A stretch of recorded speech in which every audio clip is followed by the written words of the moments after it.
call to order the August 8th, 2023 meeting of the Governing Board of the St. Johns River Water Management District. It's 10 a.m. Let's stand for the Pledge of Allegiance. Please join me. I pledge allegiance to the flag of the United States of America and to the republic for which it stands, one nation, under God, indivisible, with liberty and justice for all. Thank you. Okay, let's do a roll call. Ms. Gabby White, Mr. House, here. Mr. Peterson, here. Mr. Atwood's going to be attending telephonically. Mr. Atwood, are you present? Present. Mr. Bornick, General Burnett. Here, sir. Mr. Oliver. Present. Ms. Price. Present. My name's Rob Bradley. I'm the chair of the governing board. Welcome, everybody. Item one, as always, is our employee awards. Miss Hudson, it's a pleasure to see you. Thank you. And you're recognized. Thank you. Good morning. Robin Hudson, Human Resources Director. And first, we would like to recognize our Employee of the Month. Congratulations to Laura Green, the August Employee of the Month. Laura is a budget analyst in the Office of Financial Services. She is recognized for consistently demonstrating the district's core values of trust, partnership, accountability, and results. See a need, feel the need has been Laura's philosophy and proven work ethic while a coworker has been on extended leave. While her team members have contributed to the draft tentative budget document, Laura has single-handedly developed the supporting Excel files and written the document to be routed for management's review. Laura has stretched herself to rise to the challenge and willingly took on additional duties. Thank you, Laura, for all that you do.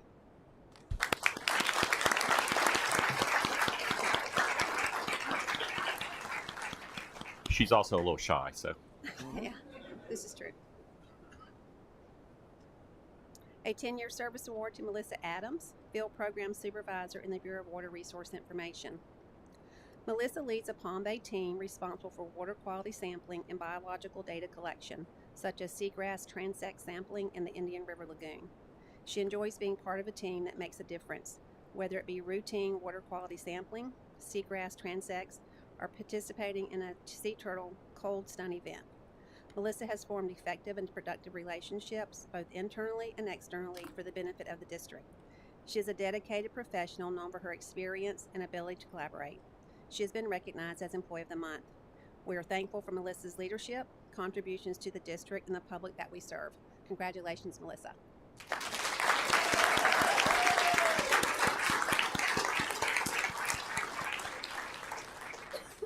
A 10-year service award for Dr. Andy Canyon, Supervising Environmental Scientist in the Bureau of Environmental Sciences. Andy is a supervisor of the newly created Water Quality Section in the Bureau of Environmental Sciences. He directs and coordinates the district's multi-million-dollar biosolids investigation, which is an integrated research project partnering with multiple Florida universities. Andy also directs ongoing water quality projects in the Middle and Upper St. Johns River basins. He was a principal scientist involved in district springs research and works closely with the modeling and projects groups. His comprehensive knowledge of water quality modeling and basin-specific issues has been key in identifying emerging issues and ensuring that our work remains consistent with the district's mission. Thank you, Andy, for 10 years of dedicated service to the district.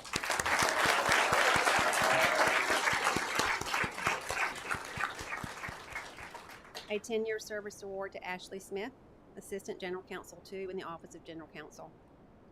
In his work for the district, Ashley supports the district's finance, administration, and project work groups. He provides legal advice regarding contract interpretation, procurement, administration of water management projects, and Florida open government law. His fingerprints are on many of the items that come before the board for consideration each month, including complex projects and high-value procurements. Ashley's clients appreciate both his legal counsel and his positive demeanor. Thank you, Ashley, for your service to the district.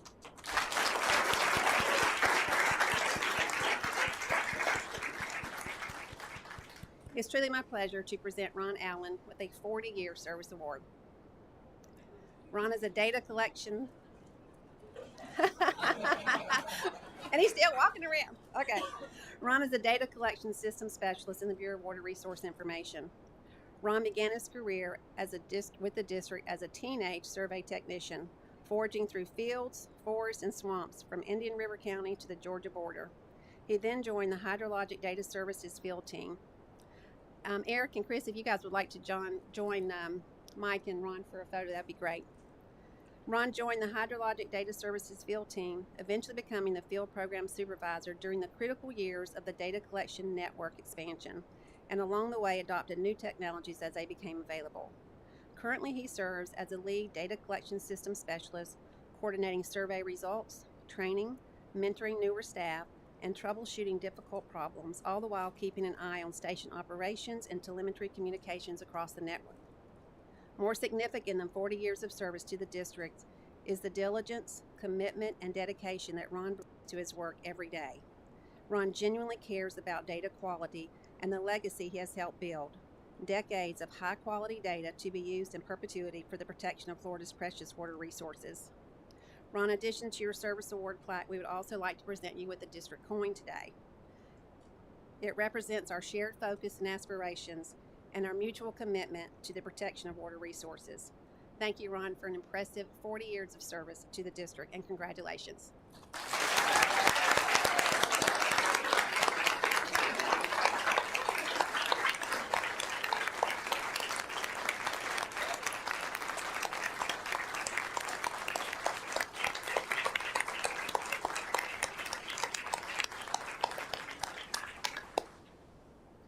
So I also wanted to share a couple of fun facts, as though when Ron started in 1983, we paid him a whopping $4.71 an hour. And also, about 166 or 30% of our staff had not been born when Ron started with us. Thank you. That's just mean, Robin. Oh, that's funny. Ron, that's let me just make a quick comment. First of all, Robin, I appreciate not only the recognitions, but the fact that you always bring a personal touch to the comments, so that we get a sense of who these fine folks are, and the pictures obviously are always a big hit as well. And Laura Adams, wherever you are, we are very, very proud of the work that you're doing. Thank you and congratulations. And Ron, what do you think of the new logo? You like it? Oh, cool. Yeah. And you can trade in that coin for down at the bank for something really valuable. No. Right.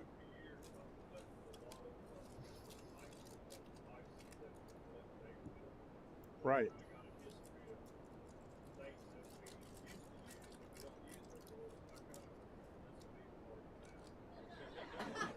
That sounds great. That's awesome. Thanks for sharing that with us, Ron, and all of you. Obviously, Ron's put in a couple more years than you guys, but y'all have done some yeoman's work yourselves, and thank you all for your service. All right, item 2, Christine Mundy, with our hydrologic conditions report. You're recognized. We'll just take a couple of seconds while everybody clears out. Thanks again, everyone, for coming and joining for the employee awards section. It's a real treat to see everybody come in here and support their colleagues when they're recognized, and we're glad that that's a part of our new traditions here.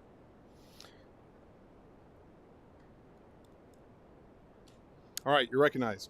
And I will also add that I'm really happy to hear that Ron has chosen to stay another 6 years through the end of his drop period. He's really a great asset. Excellent. Good morning, Chairman Bradley, members of the Governing Board. I'm Christine Mundy, Bureau Chief of Water Resource Information, and this morning I'm presenting the Hydrologic Conditions Report representing data from the month of July.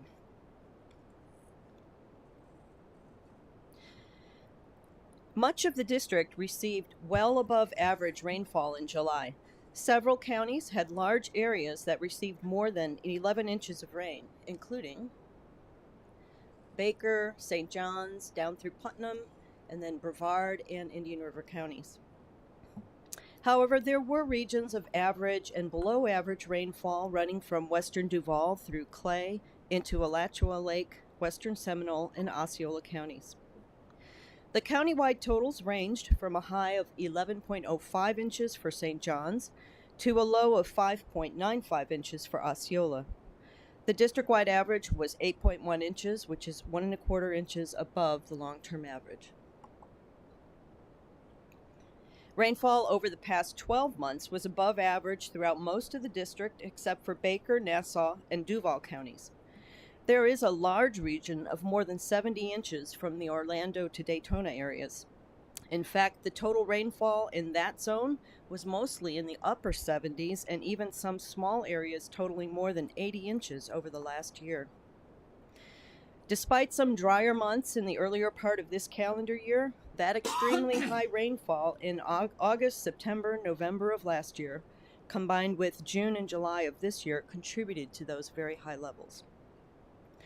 The 12-month countywide totals ranged from a high of 69.8 for Seminole to a low of 43.7 inches for Nassau. At the beginning of August, flow conditions throughout the district were in the average range for this time of year, except for the St. Mary's River, where flow conditions were in the very high range. Oh, I would also like to point out that there were sensor issues at the St. Johns River at Jacksonville Station, and that caused an interruption in data collection on August 1st. However, the issue has been fixed and measurement has resumed. Next, we look at water levels at selected long-term lake sites, and most of which showed very little change during July. Lake Brooklands level remained level during the month. The same can be said for Lake Weir. Lake Winnimisset's level increased 1/10 of a foot. Lake Apopka's level did not change. And the water level in Blue Cypress Lake did fluctuate during July, but began and ended the month right around 22 feet. At the end of July, upper Florida and aquifer conditions were in the normal range, except for areas in Duval and northern St. Johns counties, where conditions were in the low range, and a zone of high conditions in Volusia and northern Brevard. The upper Florida aquifer index value at the end of July was 69, which is at the high end of the normal range for this time of year. Looking at spring flows, flow in Silver Springs increased dramatically at the end of June and beginning of July. The monthly mean was 653 cubic feet per second, which was 117 CFS higher than for June. The mean monthly flow for July at Blue Springs increased 3 CFS, increasing into the high flow range. The monthly mean flow at Rock Springs increased slightly, remaining in the high range for this time of year.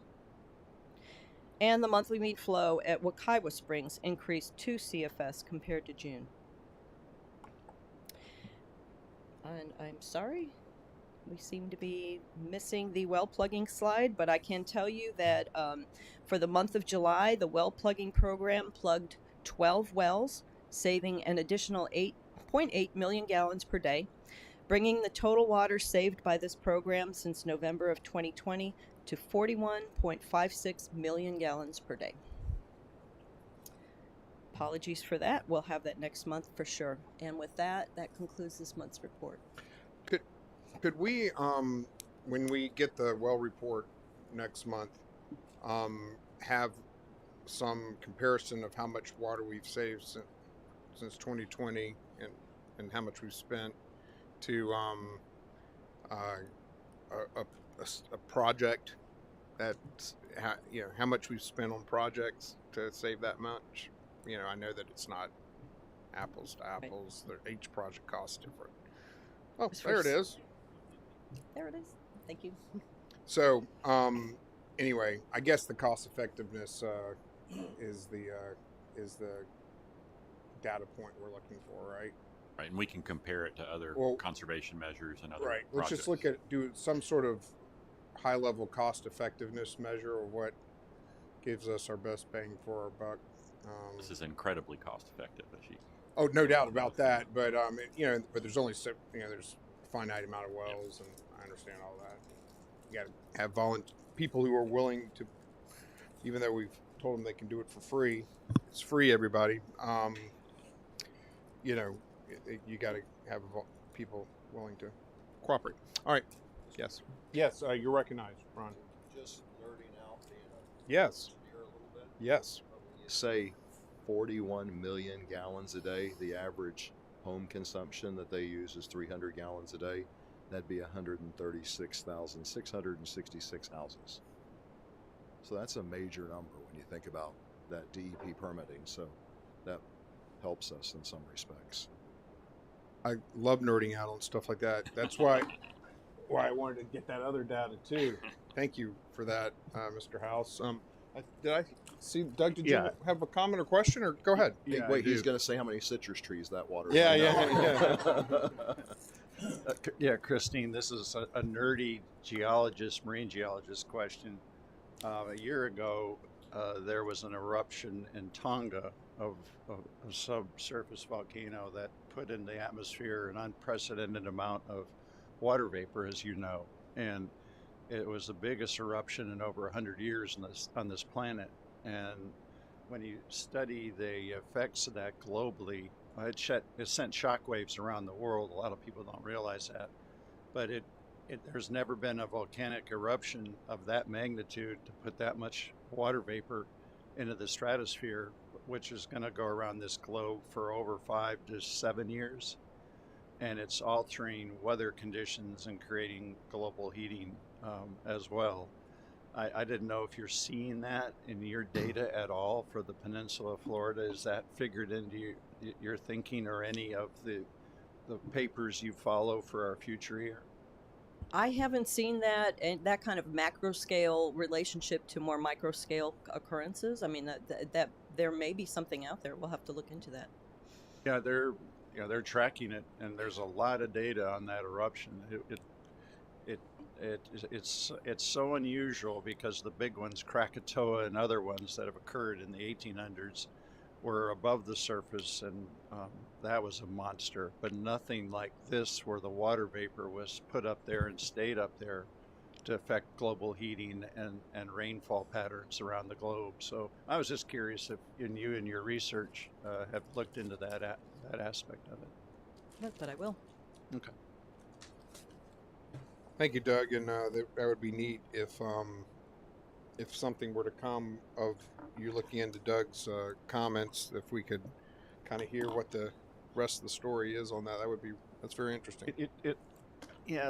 Everybody's saying the world is heating up because of man's activities, but still, at the end of the day, the number one heating element is our sun. The second biggest aspect of our global conditions is volcanic activity, and that one was a monster. And I've never, in following all the newspapers, you don't read anything about that, but if you follow geology newspapers, oceanography newspapers, it's all in there. And its long-term impact of water vapor and water rainfall patterns around the globe. And that's what we do here.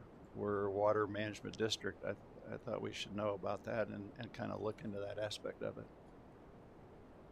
Thank you. Anybody else have any comments or questions? Mr. Chairman, I wonder if we shouldn't challenge the other districts, since this has been so successful, that this is one of our things that's been successful, and ask the South Florida and the Southwest Florida and the Swanee if they're doing the same program, because the bang for the buck's proving itself. I wonder if that's not it's a little ornery. I'm not trying to be arrogant. I'm just trying to say if something works, hey, y'all should join in too. That's a great idea. If we could someone prepare a letter to the other chairman of the governing boards Do that. that describe what we've done, and just let us know if we can help. And this is, we don't know if you had the same barriers that we did, but this is what, if you do, this worked, and it kind of unleashed some real activity in that area, and this is what happened. And then we'll bring a copy back for everybody. Does that work? Chairman is perfect. All right. Yes, you're recognized, General. Sir, kind of like a NASCAR burnout. Yes, no, that's right. Yeah. No, it is the equivalent of doing numbers in the middle of the Daytona field with our car. St. John's River Water Management District car. We're number one. We're number No. one. Vehicle number 1. All right. We're going to do the consent agenda now. It covers items 10 through 18. Do we have any board members who wish to pull any of the items 10 through 18 for discussion? I don't see that being the case, so is there a motion to approve the consent agenda? Move for approval, Mr. We have a motion from Mr. House, a second from General Burnett. Is there any further discussion? Seeing none, all those in favor say aye. Aye. Aye. Aye. Any opposed? The motion passes unanimously. Item 4, Black Creek Water Resource Development Project Treatment System. Bob, you are recognized to review this matter with us. Thank you, Mr. Chairman. Good morning, Mr. Chairman and board members. I'm Bob Nailway, Chief of the Bureau of District Projects and Construction, here today to ask the board to award and authorize the Executive Director to execute a contract to the lowest responsive and responsible bidder for construction of the Black Creek Water Resource Development Project Treatment System construction. As a reminder, there are 3 major design elements to the project shown in the figure to the right: a pump station, pipeline, and treatment system. Last summer, you considered and approved the pump station and pipeline construction, and this past spring, you approved the first element of the treatment system, the direct purchase of the treatment media. Today's recommendation for consideration is a contract to construct the infrastructure to support the treatment system. The treatment system is located on Camp Blanding and includes 6 treatment cells, conceptually shown on this map. Construction includes earthwork to build the 6 cells, a surge tank, piping to distribute the Black Creek water into the cells, spreading the treatment media in the cells, and a collection system after the water filters through the treatment media. Treated water will be discharged into Alligator Creek, where it replenishes the upper Floridan aquifer and overflows into Lake Brooklyn. The picture to the left shows an example of the treatment media and liner being installed at a different project. The Black Creek treatment cells will include a similar liner.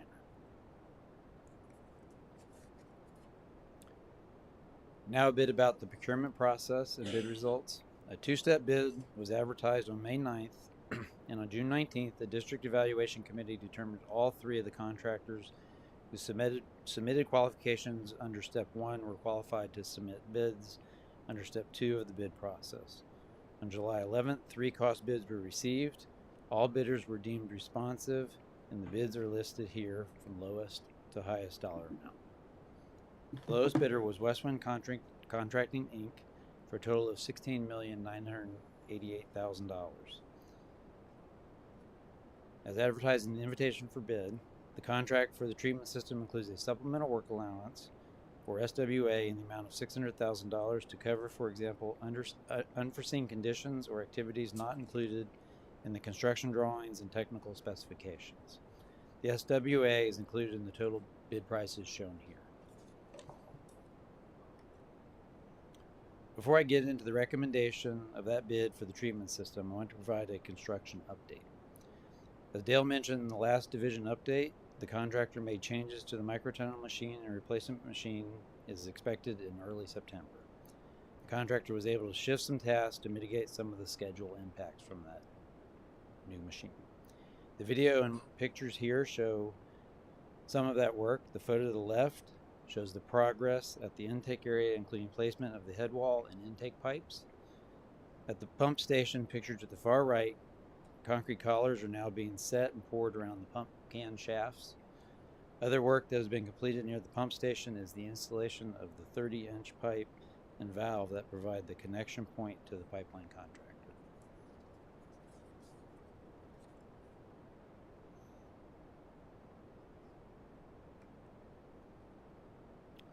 Progress has also been made on the second element of the construction with installation of high-density polyethylene or HDPE pipe under 2 creeks along State Road 21 using horizontal directional drilling technology.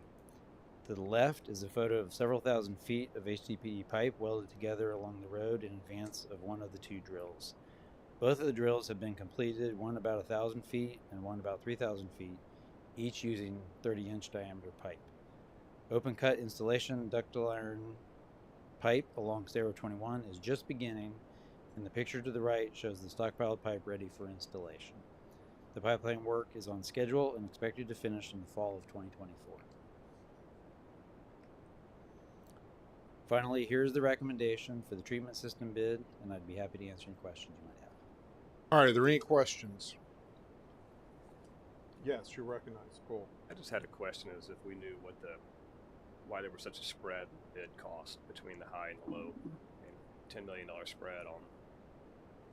I did talk to the third ranked contractor on price. They mentioned, well, we don't, they're not an earthwork contractor. They specialize in the pipe type work. They build water treatment plants and things like that. And so that they said a lot of it's really an earthwork job.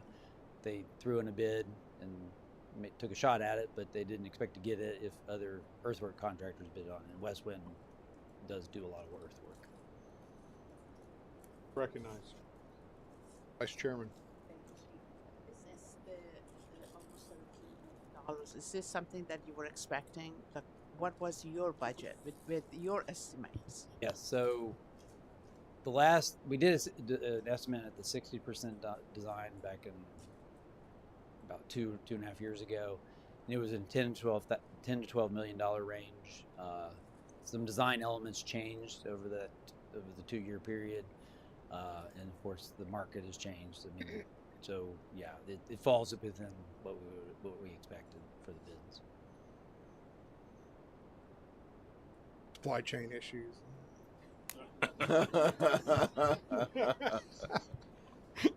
Mr. Chairman, move for approval. I'll second it. All right, we have a motion and a second to approve agenda item 4. Is there any further discussion, any questions before we move to do a roll call vote on this matter? I usually do roll call votes on high value and big policy matters, so I think this is probably appropriate. Any? Don't see any. Giabi White. Yes. House. Yes, sir. Peterson. Yes. Atwood. Yes. Bornique. Yes, sir. Burnett.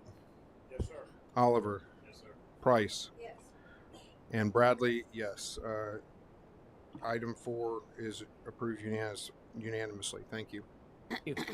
All right, let's move to item 5, another important construction project, flood control structures S157, a rehabilitation project that Mr. Jenkins is going to describe and offer for our consideration. You recognize.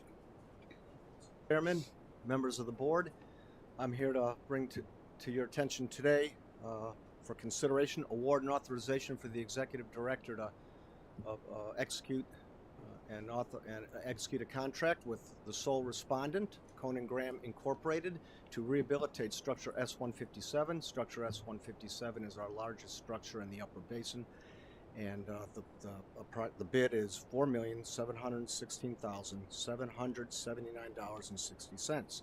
Also included as part of the recommendation is to allow the executive director to execute all related budget transfers for this. Structure S157 is an emergency flood control structure located at the east end of Canal C54, as you can see it way over here. Located upstream of the Sebastian River and the Indian River Lagoon in southern Brevard County.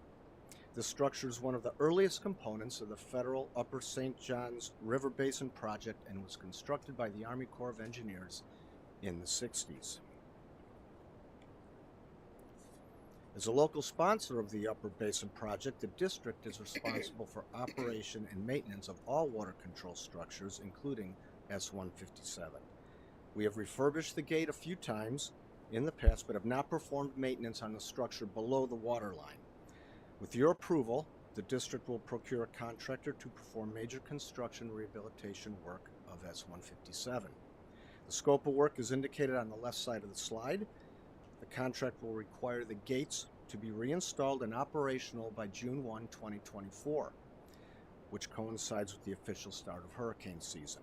All work should be complete by July 2024. The district advertised its invitation for bid for construction services for 5 weeks, beginning in mid-May, and received 1 response. As mentioned in your board memo, several contractors indicated they did not submit bids for various reasons, including insufficient time to respond to the bid or unable to meet the schedule due to their workloads. One contractor mentioned that their intent was to solicit their services to prospective prime contractors and therefore would not be bidding on the project. The sole respondent, Conan Graham Incorporated, is the same contractor that has refurbished the last 4 structures in the Upper Basin. That we've been well pleased with their performance. They've always been a bit under budget and pretty much held the schedule. As advertised in the IFB, the invitation for bid, the contract includes a supplemental work allowance, or SWA, in the amount of $240,000. And that's to cover any unforeseen costs or conditions that may arise during construction that weren't anticipated in the technical specifications or the scope of work. This SWA is included in their total bid cost of approximately $4.7 million, as shown here on the slide. Their bid, however, was about $210,000 over the remaining budget, over what we had in the budget for this project. Therefore, a budget transfer is also being requested for your approval today. So that brings me to the recommendation before you, and I'd be happy to answer any questions. All right. Do we have any questions before we get to a potential motion? Any questions? I have a comment. Yes, go ahead. Can you go back to the slide that shows the canal? The actual visual of the canal looking right down. Oh, I'm sorry. Next one over. There. Mm-hmm. That 40 years ago, that canal, the C-54, was opened if it rained a few inches, and it bludgeoned the Indian River Lagoon. And now, unless it's a massive Cat 4 or 5, it's only opened under those circumstances. That gate's going to get real rusty because I'm not planning on asking Mike to open that for anything. But right now, the cottage industry is rowing because it's down there low, and winds don't get because of the levees. And they have rowing all up and down that. And the district was nice enough to even allow a walking path so parents can go along with their kids, like a bike path, and walk along with their kids, urging them to row harder and win. But it's quite a cottage industry, and something that used to be a negative for the lagoon is now such a positive for the region and for the environment. So just wanted to put a feather in the cap of the other executive directors up to Mike that allowed me to urge that we cooperate with the rowing classes and Melbourne and Vero and Sebastian. It's a great resource for the kids in that area. So thank you, Chairman. That's great. Thank you. Do they have the sufficient infrastructure there and resources they need to do what they need to do on the rowing?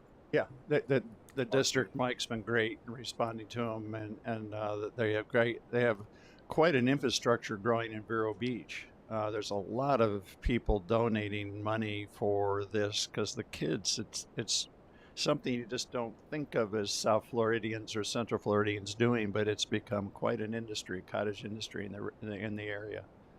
Right. I know there's that one facility off of the interstate in Sarasota area. Right. Yeah, there's a big one in Vero in the lagoon. And they're rowing a lot there in the islands and the old part of Vero Beach where everybody used to water ski when I was young. And now it's turned into a manatee zone where they have these rowing, and then they have the competitions. It's perfect. You've got miles of a straight shot and no wind hardly at all. It's like a natural wave attenuator. Yeah, it's perfect. It's perfect for rowing. So, but the district's done a great job cooperating with the locals on this. Great. Thank you for that, Doug. Does anybody have any questions or comments before we move to motion? Mr. Hey, Chairman, Mr. Chairman, I do. I'd like to ask staff. Hold on a second. I think I heard Go ahead. Mr. Atwood. Go ahead, Ryan. Okay, sorry about that. It's always hard to chime in when you're phoning in. Understood. I have a question for Dale concerning the one respondent. I've brought this up before. You know, I think competition's always good for projects. I'm just curious, Dale, do you think that the amount of time was sufficient to find enough project folks to respond? Because you said you had one potential respondent indicate there was insufficient time to respond, and then another one indicated also the same thing, but also indicated their workload would prevent them from meeting the requirements anyway. My question is, are we allowing enough time for some of these projects, or are we just in a hurry because this is so important to get fixed before next hurricane season? Thank you, Mr. Atwood. I think we are allowing enough time. I mean, we're within the constraints of how much time we would typically provide a contractor to bid on a project such as this. I think what we also see is a combination of a few things, that time, but also these contractors, you know, sometimes they're not prepared or geared up to get into the specifics and get into the details that we need to actually provide a solid bid on this. And you know, that's because maybe their homework, they haven't been on it long enough, but they're interested. But they look at a lot of things. They'll look at things like what the competition might be like, and the kind of services other contractors provide. And they may just make a marketing decision that, based upon their current workload, can they provide the effort putting into a bid like this to get it done in the time frame that we've allowed. So we think we've given them enough time, but for several different reasons, you know, they can't get the bid together within that amount of time. But if it's the board's desire that we provide a little more time, we're not against that. But we typically get enough bids on projects like this, you know, that to where the 5-week time frame is sufficient. Mike, do you have any comments? Yeah, I did just want to mention and check with Dale. They do have the option of requesting more time if they need more time to put a bid together, and we didn't receive any requests for additional time to put those bids together on this particular project. I guess you have sort of this particular project, then you have sort of a big picture. Those are two separate issues. The question that I hear from Ryan is, do you have some structural deficiencies in the time that we're allowing for particularly large projects? And it sounds like the staff's position right now is you feel like you're comfortable with the time that we're allowing? I would say we're comfortable with the time allowed. We can allow more as a result of Mr. Atwood's comments, and also us looking at making sure that we have as much competition as possible. We have our Deputy Chief of Staff, Trina Vielhauer, is looking into some additional resources that could get the bidding information out to more people. There's a private company that we've met with that does that sort of services. And so we're investigating those opportunities to see if there are other ways that we can reach more people on it. But like Dale said, a lot of them, these areas, they have certain companies that are very specialized at doing things very well, and the other companies know that, and so they make a decision that it's not worth the money that we're going to expend to put a bid together, knowing that we have another company in the area that is probably going to be able to put a bid package together that we can't compete with. But we're always looking for ways that we can increase competition. Well, it sounds like you're being proactive too, which is good news. Well, I tell you what, Ryan, why don't we put on the agenda for a couple of months from now just to check in on sort of just a report on our bid processes, what maybe we've done in the manner you described, as well as sort of what the results of you reviewing your time frames. Maybe, obviously, every project isn't the same. If you have a large project, the bid package takes longer for a vendor to prepare than a smaller project. So it's not a one-size-fits-all situation or anything. You recognize Janet. Thank you. And just to maybe add a little more color to that. If you could do a forward look over the next few years at some of your bigger projects, I mean, this is obviously pretty expensive one. Those are the ones that, and perhaps more specialized, those are the two factors, I guess, that might cause staff or us to consider what can we do to really bring in a bigger slate of bigger bidders. Yeah, I think that's a good idea. We've just got so many projects going on, and I know that we're not the only ones. There's a lot of money in the system. There's not only us, it's the other districts as well as the DEP and local governments. This is a good thing for our environment, but it also presents challenges like we're describing today. And I think that it's a good point to consider: are we doing everything we need to be doing in this new world? And so, to Janet's point, if you could include in this, I think 60 days is probably sufficient. Sort of a look forward as to what we see as the major. Let's just focus on the major projects looking down the road. Are we ready for that? Yes, you're recognized, Chris.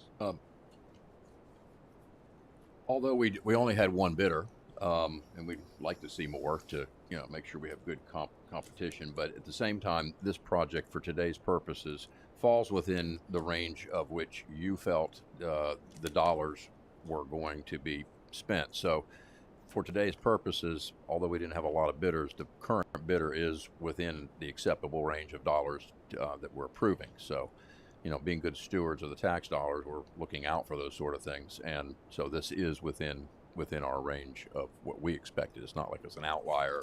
Somebody's going to, make a big profit on it. It seems to be, from your analysis, a fair price. Sir, that's correct. Okay. It's an excellent point, Chris. You're right. The budgeted amount and the bid that was submitted are very similar. Yes, Ron, you're recognized. Mr. Chairman, two things.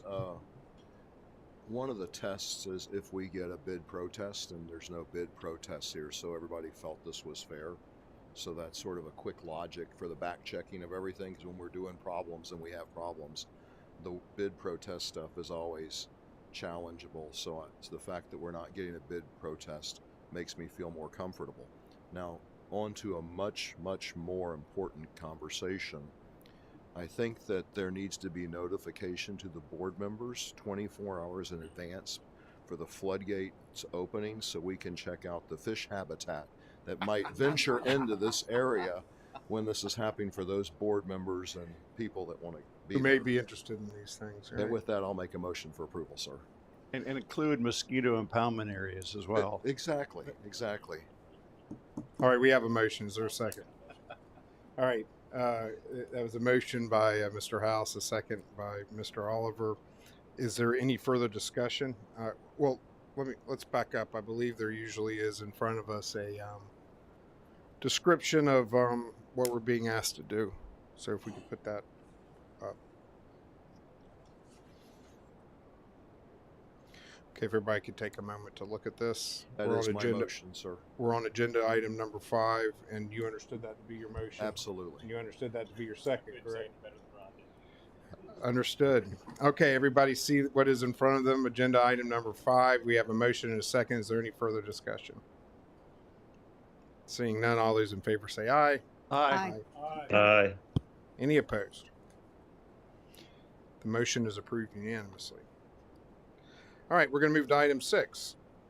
This is no-cost time extensions for cost-share projects. This is something that the board took some interest in, and so I appreciate this. Wanted to make sure we kept up on these things. I know these are projects that many of us are very, very passionate about, and not just the projects districts do alone, but ones that we participate in with our partners. So with that, Lou, you're recognized to explain agenda item 6, and then we have some public comments. Go ahead. Good morning, Mr. Chairman, members of the board. My name is Lou D'Angelo, and I'm the cost share manager for the Bureau of Basin Management and Project Development. Today we will be presenting an item for consideration to approve a no-cost time extension for 4 cost share projects. This slide shows the location of the 4 projects requesting extensions. We have representatives from our partners here today to answer any questions. In addition, we're going to be highlighting the McCoy's Creek Improvement Project. Representatives from the City of Jacksonville are here to present some additional information about this important project. The Rockledge project includes the construction of an effluent equalization basin for a wastewater treatment plant, which will allow the City of Rockledge to provide water quality benefits to the Indian River Lagoon. The project has received 1 6-month extension. The city is making steady progress with the construction. However, lead times for fabrication of ductile iron pipe and electric switchboards are delayed until March of 2024. The city is requesting an additional 15-month extension. The next project, Crystal Lake Reclaimed Water Project, involves the rehabilitation of an existing surface water intake and connection to the city's reclaimed water system. The project will reduce withdrawals from the Floridan aquifer. The project has received 2 previous 6-month extensions. Due to delays in the bidding process, the city is now requesting an additional 6-month extension. Longwood East Phase 2 is part of a citywide septic to sewer conversion, which so far has eliminated 850 septic tanks. This phase will eliminate an additional 132 tanks.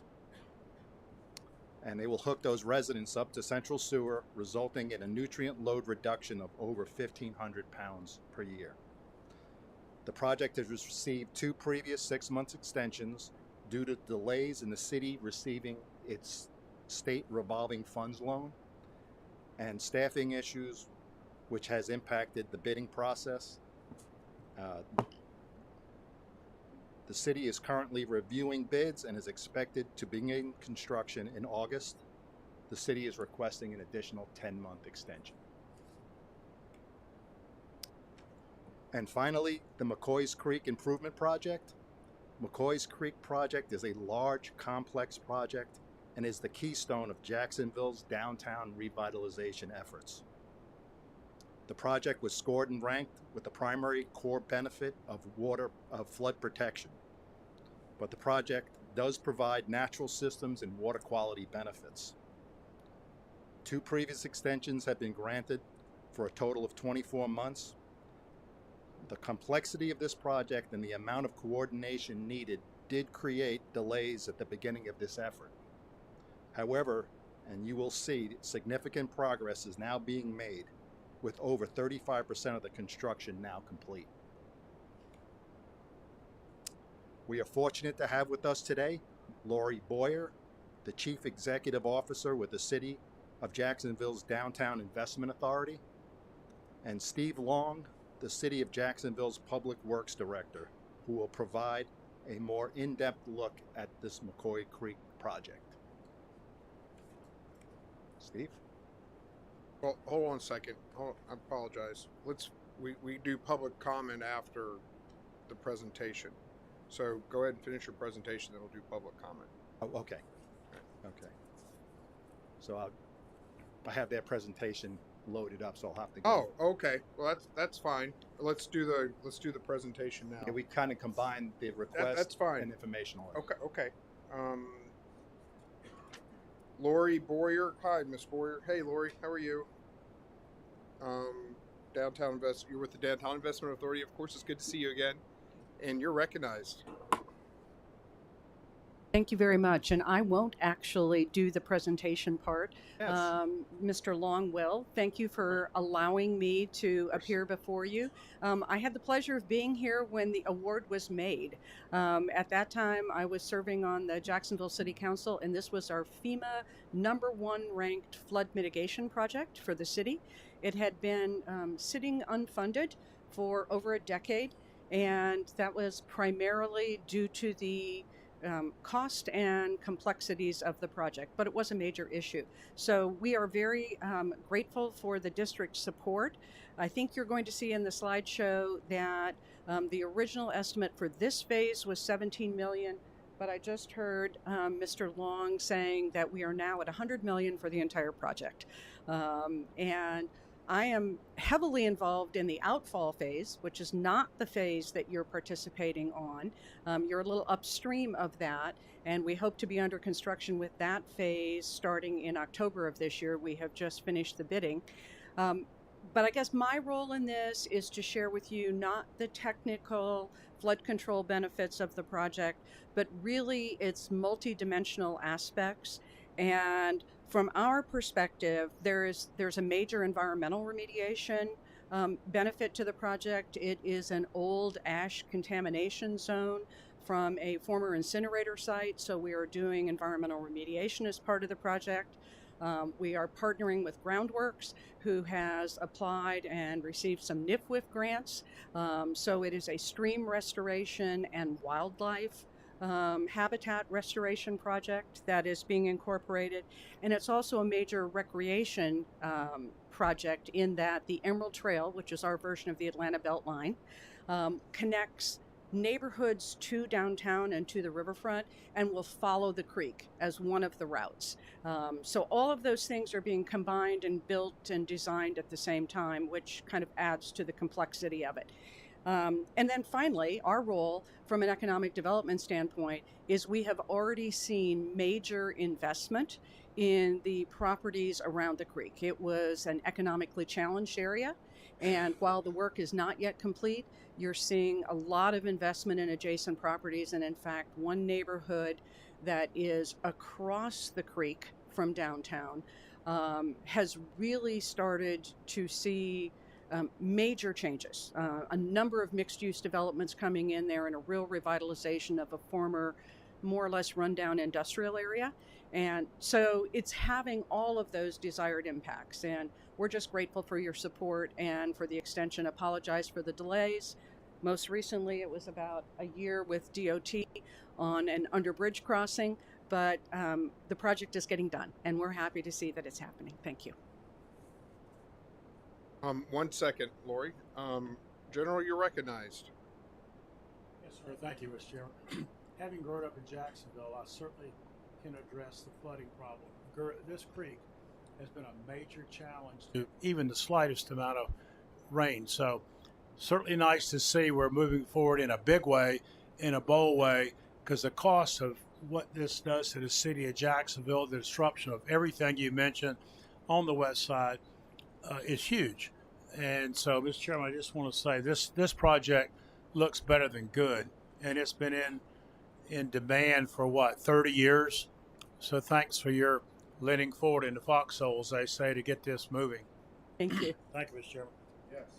Any other questions? All right, Mr. Long from the city, you're recognized, sir. Welcome. Yes, sir. Thank you. Through the chair to the entire board. Just a few things about the project. The main goal of the project is to reduce the flooding in the area. As the general said, this is a area where for years and years and years, the smallest amounts of rain created excessive flooding. Where we're at today is we're fully under construction with phase 1 of the project. We're building in, as we do the job, is building in resiliency so that as we move forward into the future, the project withstands the test of time, continues to provide the flood benefits and the reduced flooding that we're looking for. We've had a lot of engagement with our stakeholders throughout the course of the planning and the design phase to make it a community asset. As Ms. Boyer mentioned earlier, there's recreational opportunities we're seeing along the banks of this creek. We've actually had a new school built within the last several years, so there are things happening out here that this has been a very positive impact on. When you look at the map, you can see we have multiple phases to this project, and the one we're here specifically talking about today is phase 1. That's related to the grant. And what ends up happening is even within phase 1, we actually did some work prior to the start of the construction of the work covered through the grant. We went through, and when you look at it, work leading up to where we are today, we did a removal of a roadway called McCoy's Creek Boulevard. It actually abutted the creek itself. We removed it. We took roads that went into that. We turned them into cul-de-sacs to create space for enhanced floodplain restoration. There was a pond out there that the creek didn't really interact with, and it was more for aesthetic purposes. We removed the creek, so we did those leading up to this, and that work totaled roughly $3.2 million. Then we're into phase one now under construction that's related to the grant.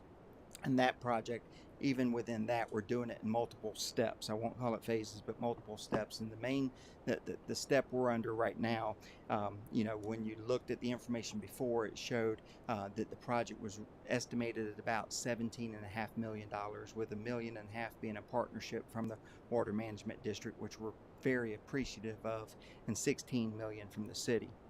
Well, what ends up happening is the actual channel restoration and improvements now that are under construction. When we got our bid pricing, and we knew as we were going through design through the COVID era and going into it, pricing was just escalating out of control. The actual work is costing $24.9 million. After we finish that work, we're going through and we're actually removing a couple bridges, and then we're reconstructing those bridges to be higher and longer bridges so that we can restore the floodplain underneath them to give us that flood benefit. Right now, they're constricting that channel, and so that will open it up and help with that. And those two projects, the two bridge projects, are about $18 million. So our phase one now, when we had looked at it, just the channel restoration had said $16 million, but to make sure we receive the full flood benefit that we're looking for, the bridges, we lump them in with this so that we get the entire full benefit, and that's about a $43 million project. And right now we've completed about $10 million of that. The first bridge removal and replacement is scheduled to kick off in October. So that'll be $10.9 million that'll be starting. So we're fully underway. Where's that bridge? That bridge is actually going to be the King Street Bridge, and as you look, King Street is kind of on the western end of that area for phase one that says Mixon Town. There's two large bridge crossings that are the north-south. One is King and the next one is Stockton. King goes first, Stockton will be second. Then just as additional information, downstream of this, we have other phases. We have a Brooklyn phase, which is under design. We'll be starting that in the future. That right now is estimated to be $12 to $13 million. And then we have an outfall improvement that we're doing, which is a major project that we anticipate starting this October. We've already awarded the project, and that's about a $35 million project. So when all of these are put together, and I haven't even talked about the branches because we're early into the branches project, but when you look at all of these together, the city's got a commitment into this of about $100 million. And we're under construction on multiple segments of it because we want this flood control, we want this restoration of the ecosystem for our residents, for our businesses, and the main thing is I'm here to say today is just, and I should have went to this slide earlier, I apologize, but the main thing I want to say today is we really appreciate your partnership in this project with us. We appreciate it, and this is a project that has been long overdue because that flooding has been out there for years and years and years, and we're here now to make sure we take care of that. But this slide shows the location of the bridges. It also shows the McCoy's Creek Boulevard and the channel restoration area that are within that phase one. So I apologize for not putting it on there earlier. Here's some pictures sort of before construction on the left-hand side. That was what we were talking about earlier about the Broward Pond. And you can see the pond was separated from the creek. Now what we've done is the actual creek flows into it, and so it's a much better, and it's providing flood relief, and it's providing additional recreational opportunities. And then so you can see what it's looking like now as we're in the construction phase. And you can see the roadways that used to tie into McCoy's Creek Boulevard in that slide on the left. On the right, you can see McCoy's Creek Boulevard is now gone. We've created cul-de-sacs so that they don't go into that roadway. So now that area is floodplain. So as water may come out of the banks, now it's staying within area that's created floodplain and that created ecosystem, so that we're not impacting homes and businesses. So it's performed very well. Then just a quick anecdote is when you sit there and you look at the way this flooding has been throughout the years. Last year, when the two storms came near impacts near Jacksonville, and we had Ian and Nicole come through, went out to the site both times, and when you looked out there at the performance we're already seeing, we had one roadway section that was underwater, and that was on King Street going over the bridge. That's one of the ones we're going to take out. We're raising and making longer. And when I say it had water over top of it, it only had about 6 to 8 inches of water over top of it. In years past, you could have cars in that area that would be submerged up to the middle of their windows. So we're already seeing improved impacts. And I know that wasn't a major, 500-year storm, 100-year storm or anything like that, but we were seeing those kind of impacts during heavy summer showers. So it's good to see that this construction is already having impact that's a positive nature. And then finally, this is just another slide that shows another area where the creek had been basically completely channelized, and now you're starting to see, as we're doing the restoration, it's being put back in. It's going to be meandering more. We've got that floodplain that's out there, so that this ends up being just a project that helps the flood purposes within the area. And then this is just a rendering of what the King and Stockton Street bridges are going to look like. If you go out there now, the King Street Bridge, very narrow, very low. This is sort of just a representation of what they're going to look like. We're raising the elevations on them. We're making them longer, so that way we can make that channel wider, have more capacity, and help the flooding issue. And this is just a look forward. One of the things that was said earlier is, we're looking for a 21 month extension on our partnership with you, and this is our schedule going forward. You can see Q3, you can see that the channel restoration is under construction and is due to be completed in the Q4 of 2024. The King Street Bridge project kicks off, as I said, in October, and will be completed in the Q4 of 2024. And then the Stockton Street Bridge, the demolition and removal will start occurring in the Q1 of 2025. And that's when we see the full flood benefit of this project. So while the bridge won't be completed, at that point we have the full benefit of the flood protection that we're looking for, and that's how we establish that 21-month period. And so that was the end of my presentation. And again, I just want to say thank you for the partnership with the board, with the Water Management District. We truly appreciate it, and we really look forward to this project for our city and the benefits it provides to our residents, our businesses, and everything that it does. All right. Does anybody have any questions for Mr. Long?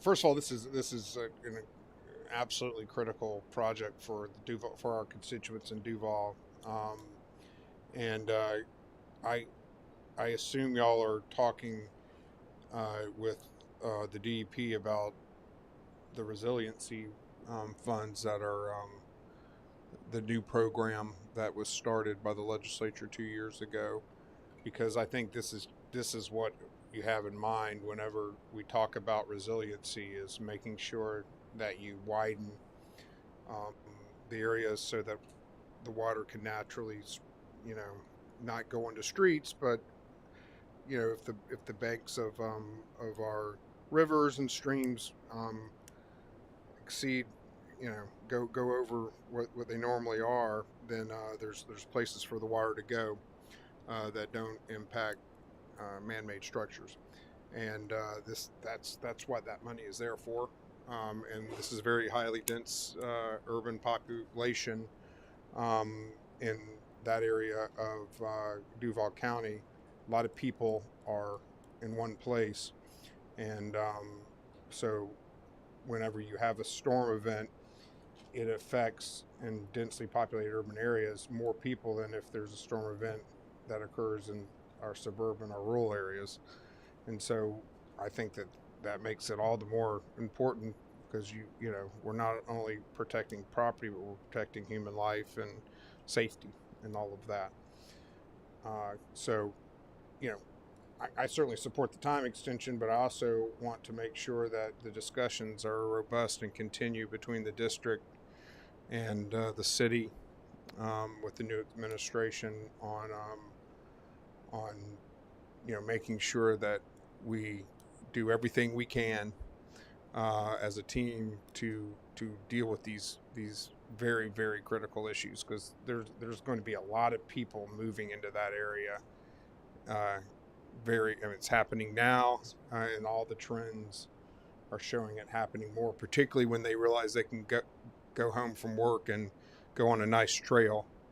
We're behind Tampa right now, and a lot of these opportunities. I was just there this past weekend. In terms, I'm not from Jacksonville, but I take an interest in this because we live nearby, as I know Ms. Price does, and everybody does, but we just happen to be from the area. And this is this is going to be the type of opportunities that are going to make Jacksonville take that next step that Tampa has taken. Jacksonville's going to get there. So anyway, this is an important part of it. Go ahead, Miriam. Also, it's what the city of Jacksonville is doing, which is growing and bringing infill, which is, for the folks that want to be environmentally sensitive on projects versus, growing the city on the west side. They are growing with infill, which is really, really important. And I really appreciate City of Jacksonville and the leadership that they are taking on really revitalize their downtown. So I'm wholeheartedly support this project, Mr. Chair. Price. Yeah, I think one of the speakers mentioned the Atlanta Beltline. I just want to acknowledge that I've been on that walking trail a number of times. If you've never done it, make an effort to. It used to be the railroad line circling Atlanta. That's now a very popular walking trail connecting parks and revitalized areas, and it's just impressive to me the number of young people who flock to that and now live and work in these formerly rundown areas that have been revitalized. And so if we can, through these kinds of efforts, bring that to Jacksonville, that's just a huge leap forward for the city and the community in general. So yes, I support it too. And did you make a motion? Not yet. I will. But I think there was some further comments, That's fine. and which is, and we will go to you for the motion but we still have some other projects and people that want to speak. Oh, that's true. We do. Yeah. But then when it comes that time, Ms. Price, I'll certainly look to you. Ron. Mr. Chairman, I'm in favor of this project extension. It's no problem. This would lend itself, though, to a CRA district where you're taking a town that's an area of town and you're changing the character of that town and holding your taxes at one point. I think they're doing a lot of those things in this area. I know that like they mentioned the school, there's a new academy down there with a really good provider of education services. But anyway, go ahead. No, it has nothing to do with me. I'm not one of the city fathers. Right. I'm just telling you, I'm in favor of the project. Great project, but this would be something that's a long time lasting change to the community. And all those incentives and mechanisms that it's my understanding, I don't know the details, that they do utilize those and are trying to utilize those, much like some of our other urban areas in Florida. Miriam, did you have something else? No, sir. Thank you. Okay. Anybody else? All right. Everybody's excited about Jacksonville, which is great. Thank you. All right. We have, I guess, how are we going to do this? A further presentation? Yeah, I was just going to say. Because I have a couple of other speaker cards, but I'll do them in the normal course. Mm-hmm. All right, go ahead. So I was just going to thank Steve for the presentation, and that brings me back to the consideration item before you today, which is to approve and authorize the executive director to execute no-cost time extensions for 4 cost-share projects. And I'd be happy to answer any questions. All right. Do we have any questions of Lou before we get to the other two speakers? Seeing none, Andrew Margin with the City of Longwood. You're recognized. And I apologize if I mispronounced your name. Is that, how do you pronounce your name? Marzian, pretty close. Oh, okay. Good morning. Hi. Sorry. Good morning, Chairman and board members. I'd just like to say on behalf of the City of Longwood, we'd like to thank you in the continued and joint efforts with our septic sewer projects we've been doing over the years with St. John's. Bring these septic conversions to its residents. It's really been very impactful. We look forward to continuing these projects as we move forward. We're about 2/3 of the way through our facility plan. We've, like Lou had mentioned, we're at 850 residential properties we've converted. We've done very well despite the delays with this last project, but we would just love to continue moving forward these projects and get these done for our residents. And thank you. All right, any questions for the City of Longwood? Keep up the good work.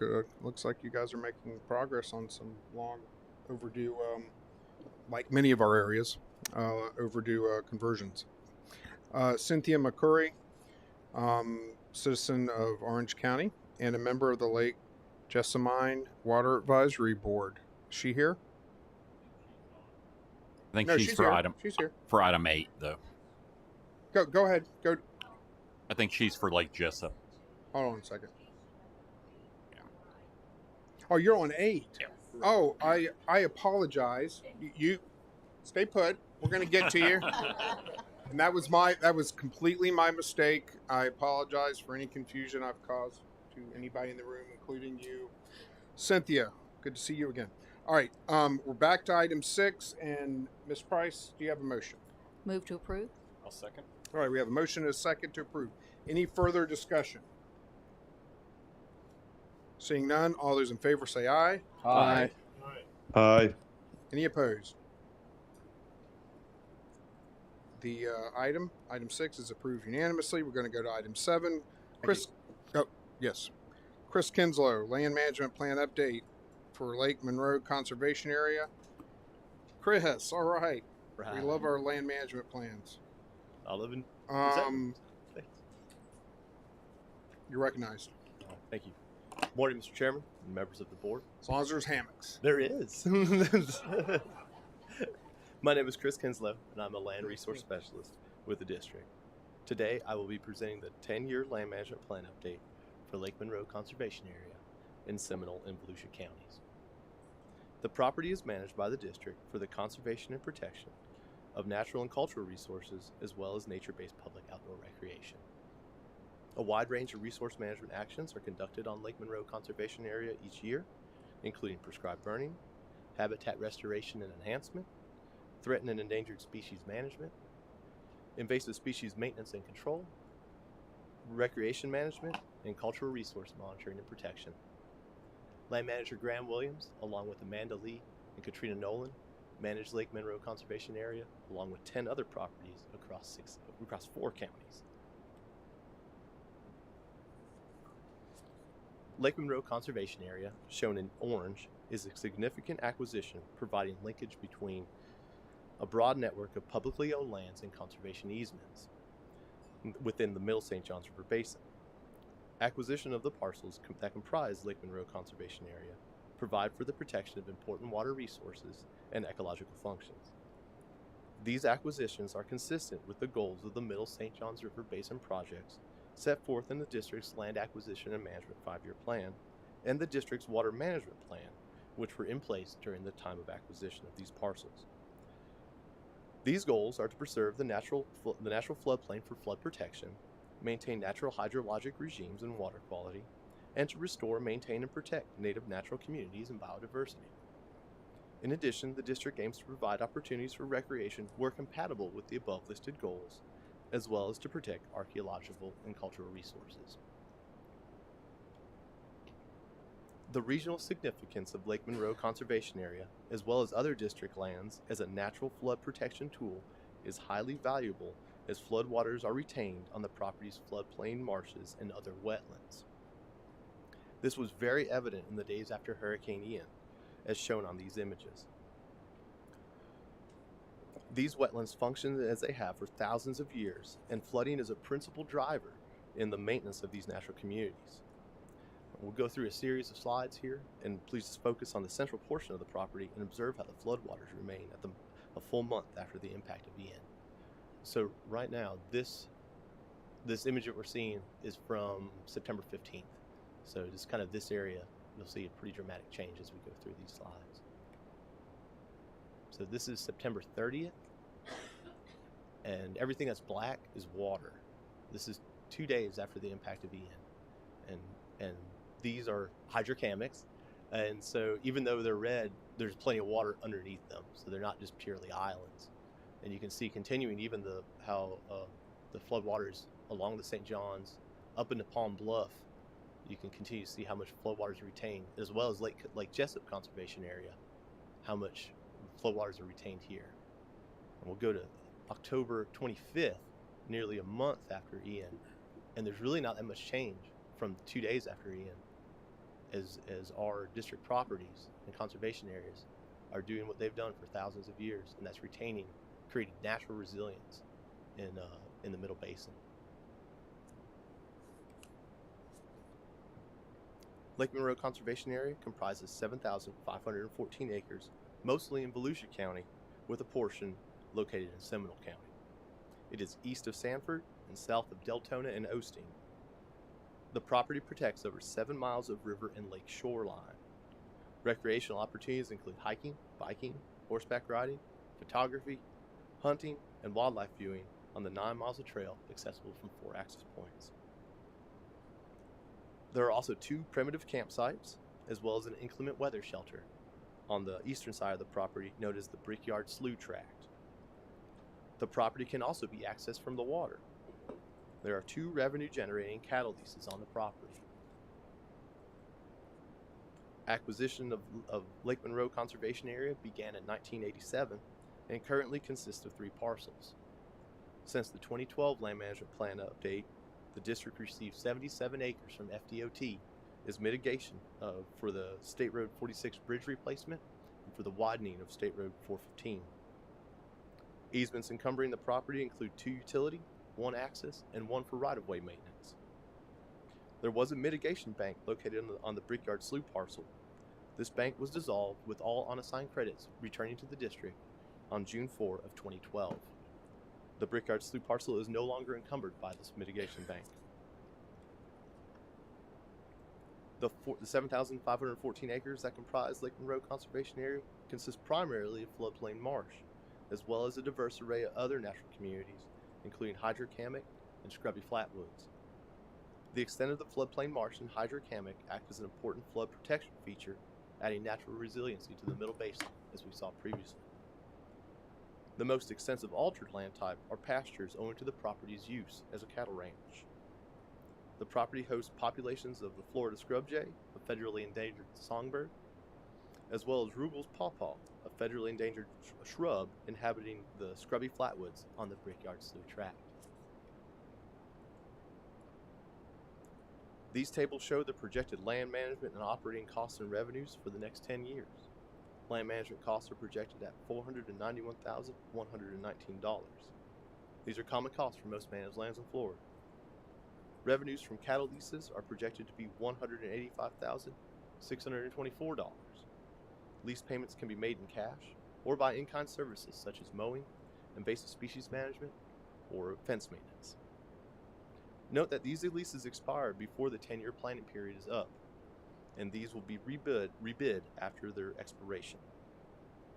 The economic benefit provided by the conservation area's ecosystem goods and services, which include flood protection, water quality improvement, and recreation, are valued at approximately $36 million annually. Due to a Board of Trustees sovereign lands lease affecting 1,100 acres at Lake Monroe Conservation Area, this land management plan will be considered by the Acquisition and Restoration Council following board consideration and approval. That concludes my presentation, and requested action item, action on agenda item 7 is to approve the land management plan update for Lake Monroe Conservation Area located in Seminole and Volusia counties. Any questions for Mr. Kinslow? You're recognized, Vice Chairman. Good work. Thank you. My question is, do we have any survey of how many people they visit and which area they use? That's my number one question. Number two is, what kind of safety measures do we have? So for the majority of people, we don't have exact numbers. So we don't have trail counters, but we do have just kind of anecdotal measurements of just seeing how many people are in the parking lots. So it's kind of seasonal. The Kratzert tract, which is on the west side of 415, is where the wildlife management area is. So that's where all the hunting occurs. So that is from September to about April. It gets a lot of use. It's walk-in only. So there's 3 parking lots along Reed Ellis Road, and so you park there. You can walk on approximately. For hunting, right? Yeah, for hunting. So, mainly. yeah. But when we talk about recreation and trails, and I like to know how many people, general public, can use it, because not everybody is hunters. Yes, yeah. How do we reach out to the people? I saw a budget for public engagement at $2,000 for 10 years. Right. So that tells me we're not really, extending ourselves. We have beautiful properties, and in my head, I'm trying to figure out how we can get the public to know that these are so pretty, so gorgeous, yeah. and it's out there for them to enjoy. But how do they feel safe to Right. use it for a family to go there? And so on the Brickyard Slough track, that's where the majority of the trails are. On the it would be the east side of 415, and there's actually a really nice park there that's managed by Volusia County.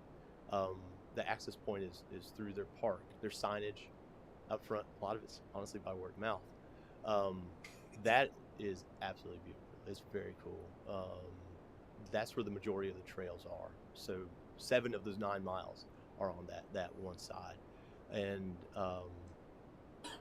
the outreach is a challenge. A lot of it is saying just people visiting almost by happenstance. A lot of equestrian users utilize that because it's a nice one-way trail out to the river. You can see the river out there from that inclement weather shelter. It's a cool place to hang out. As far as security, there's actually on that parcel just to the north on this property right here. It's a Volusia County managed parcel. It's a recreation site. That's where the soccer fields are. Beck Ranch Park is what it's called. There's a security residence out there. It's a Volusia County Sheriff's officer that's out there. Just to the north at Palm Bluff, that was mentioned up there, so it's right about here on 415. We have a security residence that's an FWC officer. So if there's issues that are reported, the response time is quick. But we still don't have the numbers. How many people Right. are using the trails? We don't, and I don't. This is something that we can look into. We have the board and the executive director have been very generous. We have a new recreation planner position within our bureau, and that's something we can look into. Is putting like trail counters and stuff like that. It's pretty easy. Mike, what do you think? Is there a chance that we can, not only this one for the trails to the properties that we have, can we have a count on how many people they use our lands, and for what? For trails, for walking, for biking, for camping? One of the communication goals we have for this next year is to increase public awareness of the recreational opportunities that are available on district properties, even not only with the general public but also with staff. When the weather gets a little cooler, we've thought about kicking off a property of the month to where we have that and have staff go out there on a particular day and visit and socialize, and also draw attention to it from the public, but in other ways like that. So you'll be seeing other opportunities for us to get the word out about the good recreational opportunities we have throughout our district at all our properties, and so that should be coming along. And then also we can include with that gathering some information about who's using it, because we can use that to measure not only where the property is being used, but what communication outreach is being successful as far as getting people people out. And the other thing that maybe as legislators are getting ready for next year, perhaps to have, cameras in the budget for safety. I think our safety measures for these beautiful properties, and it's not used as much as it should, is that safety measures. Like, what does it take to have cameras there? You know, you don't have to have a body there, but those cameras would help. I just don't know if that's a doable thing, but I would like it if you take it to the team and take a look at it. We can do that. And as he mentioned, we added some staff resources to that group to try to work on some of these types of issues. And so that's something that we'll certainly investigate. So much. Madam Vice Chair, something else that the Land Resources staff is very good at to attract the public is... Make sure you introduce yourself and who you are. Dale Jenkins, Director, Division of Infrastructure and Land Resources. Thank you, Dale. The staff works very hard at keeping the parking areas very clean to attract the public in order to come in there, the right kind of people to and enjoy those facilities. I mean, obviously, a nice-looking parking areas district-wide, that's an attractant.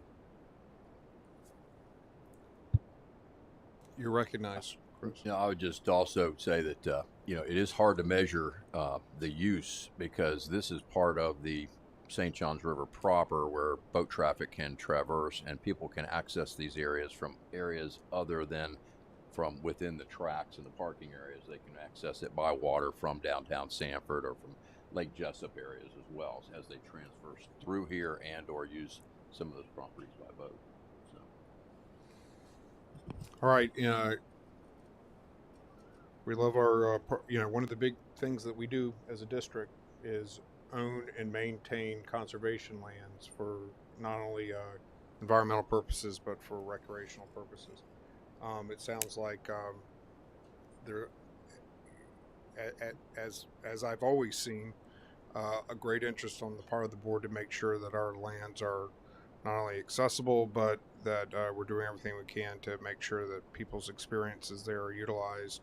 Are maximized, so they enjoy Florida and hopefully gain an even deeper appreciation for how valuable these issues are to all of us.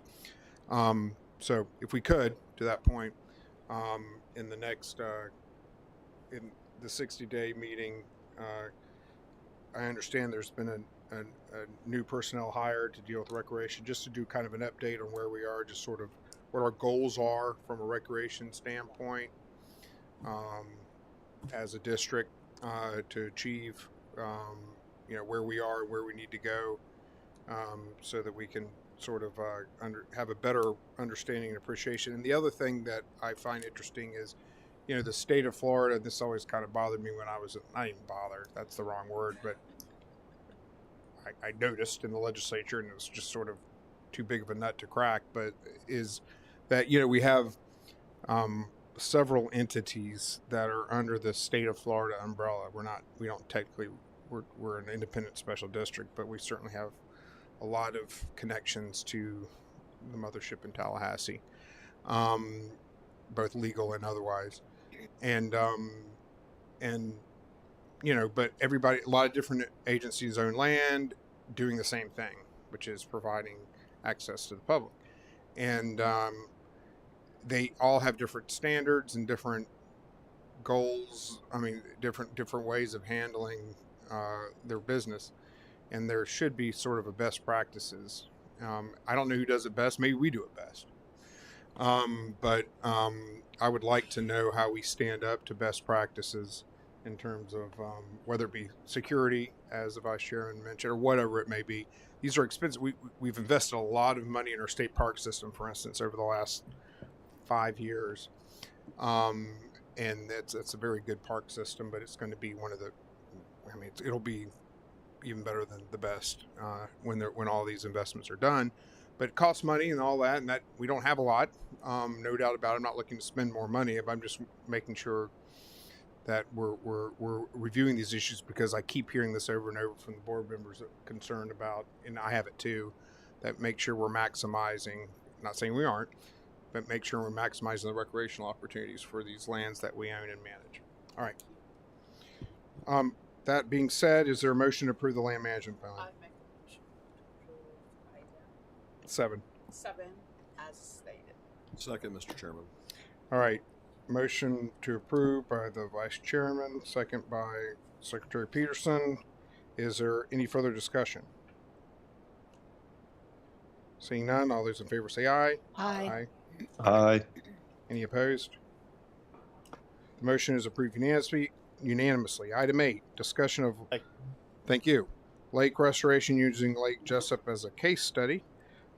This is an item that we asked to be put on or I think I did ask to be put on this agenda because I thought it would be a good reflection of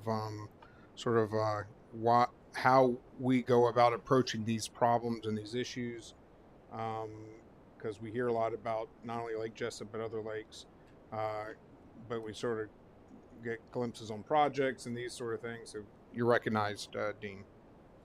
Thank you, Mr. Chair. Good morning. Good morning, Governing Board members. Dean Doberfull, Environmental Sciences Bureau Chief. At the June board meeting, as Mr. Bradley stated, you asked for a briefing regarding lake restoration and the TMDL and BMAP process, using Lake Jessup as an example.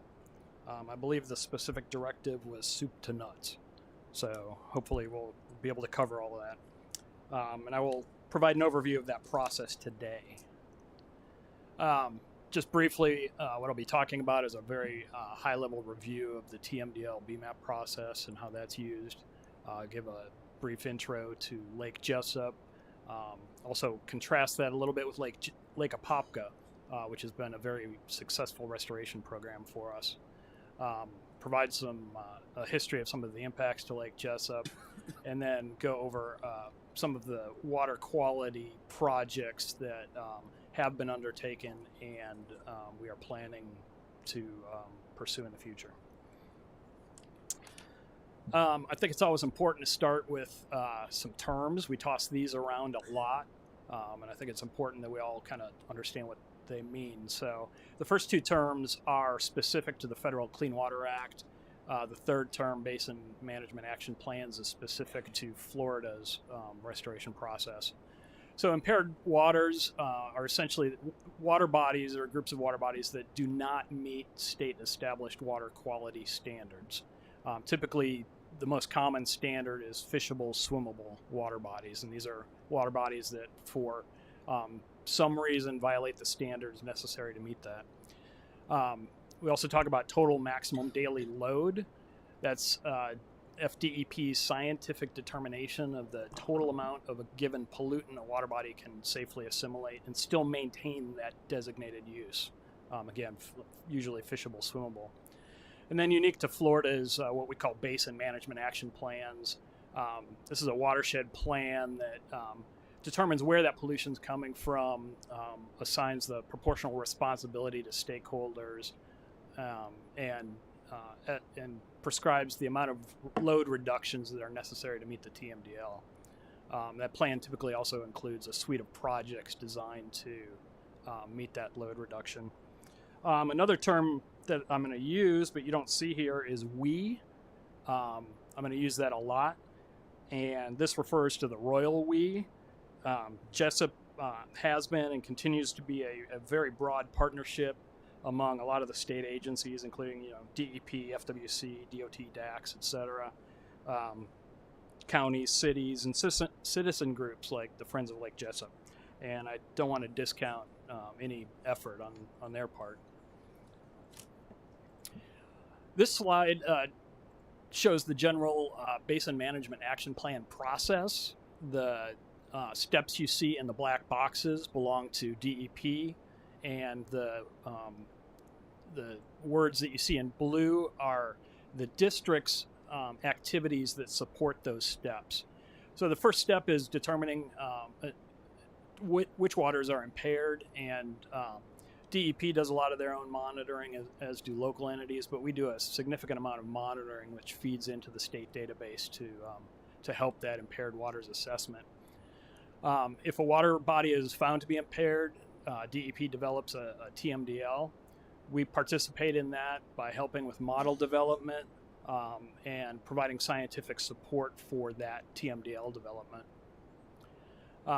Following the adoption of a TMDL, a BMAP is produced, and our role in the BMAP preparation is typically we can either be a stakeholder if we are contributing some load to that impaired water body, or as a partner, a supporting partner for that BMAP basin.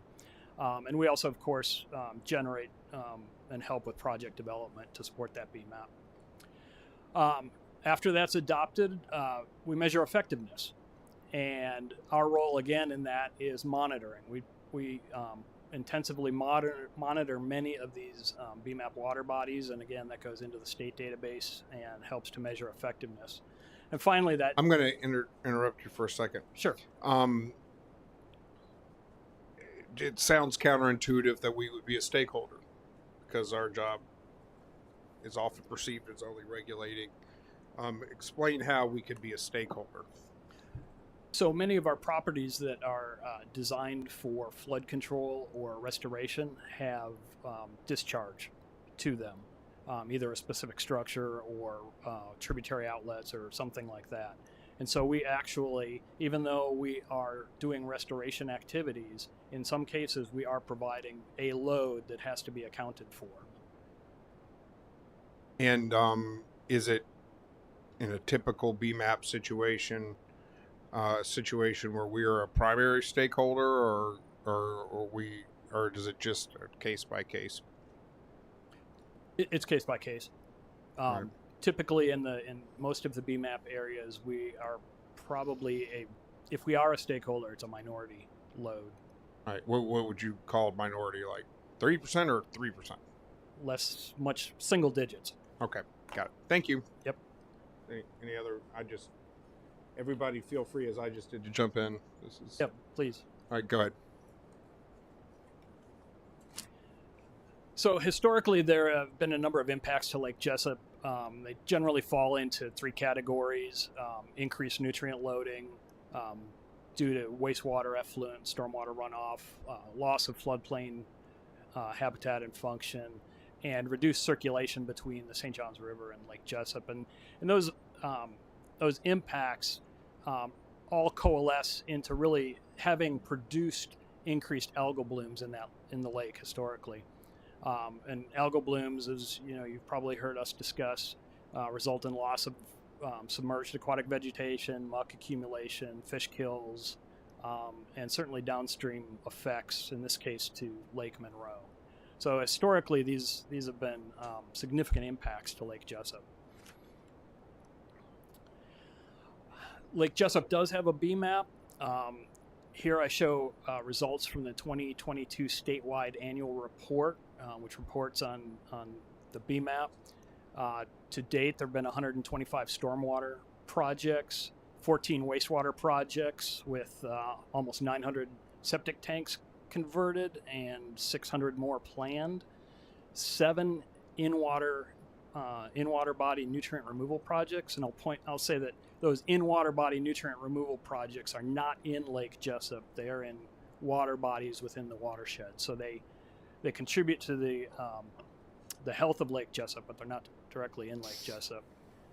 10 district water quality cost share projects, and pretty widespread implementation of agricultural BMPs where those are appropriate. In terms of water quality, if you look at the graph on the left, that's phosphorus concentration in Lake Jessup. And what hopefully is readily apparent is back in the 70s, this was a very, very polluted water body, probably one of the most polluted in Florida at the time. Largely, that was because of 7 wastewater treatment plants discharging into tributaries directly into the lake. Those were taken offline in the mid 80s, and you can see a pretty rapid and dramatic improvement following that. The 225 BMAP projects have continued to provide improvement in the nutrient conditions in the lake. You can see that in the left panel in phosphorus, we're actually nearing our goal for the lake. Not there yet, still need some work, but we're nearing it. Same story to a bit lesser degree with nitrogen. We're improving, we're getting toward our goal, not there yet. So there's still there's good news. The BMAP projects appear to be helping, but there's still work to be done. Mr. Chair? Yes, you're recognized. Can you back up one picture, please? And I see that on the phosphorus, your total concentration is 0.096 milligrams per liter. And it looks like you're getting close to that. Now that's the red line. What is that target? Is that what all lakes in Florida should sort of be, or is that what springs should be, or at what level? That target comes out of the total maximum daily load determination from DEP, and it's specific to Lake Jessup. So what's the rest of the lakes? Like if you went to Winter Park, Florida, and grabbed some of those lakes, or you went to wherever Miriam lives on her lake, or wherever, are they all around that 0.1, or what are they? Or is it all, every lake has its own 0.01, but yeah, right. Every lake has generally its own. It's based on the unique characteristics of that lake. And I'll point out some of the differences. You'll see some of that between Lake Apopka and Lake Jessup. It can be as low as 30 micrograms per liter. It can go up to as high as 90 micrograms per liter, just depending on the ecology of the lake. And when you said micrograms per liter, this is 96 micrograms per liter, or 0.096? This is 96 micrograms per liter. So that would be a healthy Lake Jessup. Correct. Okay. If we can meet and maintain that level. Lake Jessup. All right. One of the challenges, as you can see, is we do bounce around a lot. So what the goal is to meet and maintain that target. We can't just touch it once and say done. So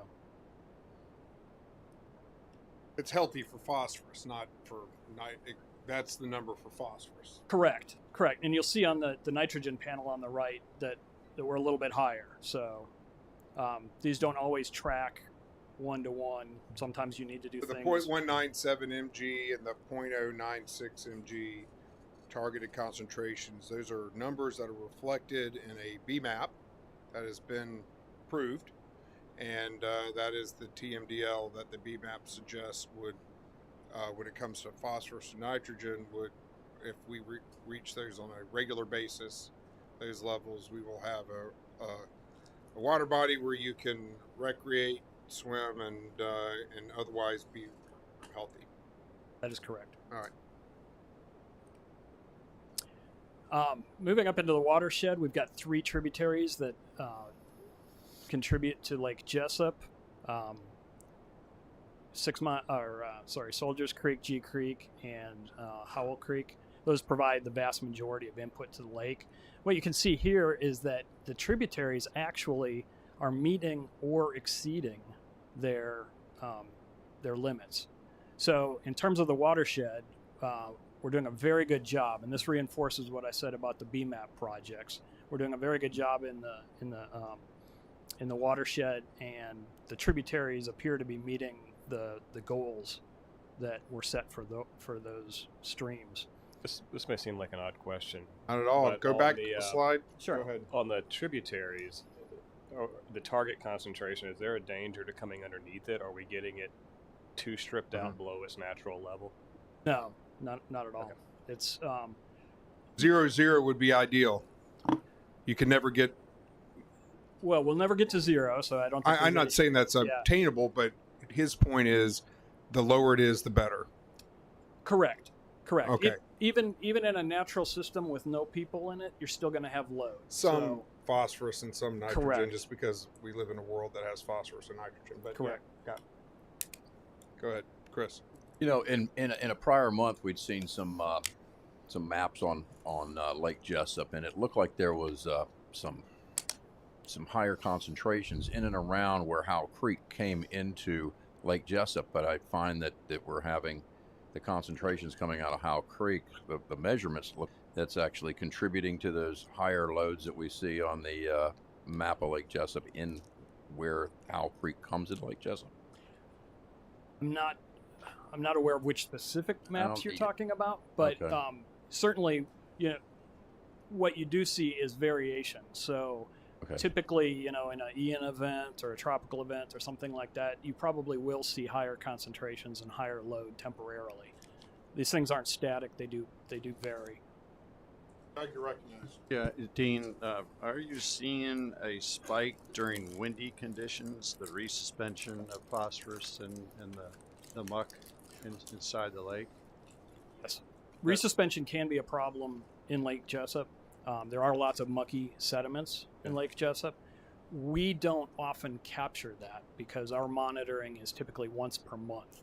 So just the odds of being out there at the exact time when the wind is really kicking it up is very low. However, anecdotally, anybody who's been on the lake or driven over it probably has seen an event like that. I think you're seeing that in the Lake Okeechobee, the same thing. It gets windy, Lake O spikes. It gets calm, it dives down to. And Lake Apopka is very similar as well. Mr. Chairman? Yes, you recognize. Just a quick question. When did the BMAP go into effect for Lake Jessup? 2017, I believe, was the original BMAP that was adopted. Oh, yeah. There were already improvements underway, especially for those waste treatment systems. That Correct. was probably driven by other regulatory pushes to get Correct. the right. Right. Yeah. So what's the opportunity left to get the rest of the way? Or are you going to talk about that here in a little bit? That is an Glad I excellent asked. segue. Thank you. Excellent question. Yeah. All right. How about that? So, do we have any other comments at this moment? All right. Next slide. And then no. I'm not. You're doing great. Everybody's. No, I this like. is I like the wonderful. dialogue. Give and take. I was just keeping us going. That's all. Yep. And thank you, Ms. Price, for queuing up this one. As I said, the watershed appears to be behaving. The BMAP projects and all of the other projects seem to be doing a pretty good job, but we still see some elevated nutrients in the lake. So where does that come from? Part of that answer is shown in these two graphs. This is information taken from Figure 2 in the 2019 Lake Jessup BMAP amendment. As I said, there was an initial BMAP. There was a BMAP amendment done in 2019, which explicitly looked at in-lake sources. And what that BMAP assessment found was that in the left panel, relative to phosphorus, over half of the calculated phosphorus was actually from within the lake sources.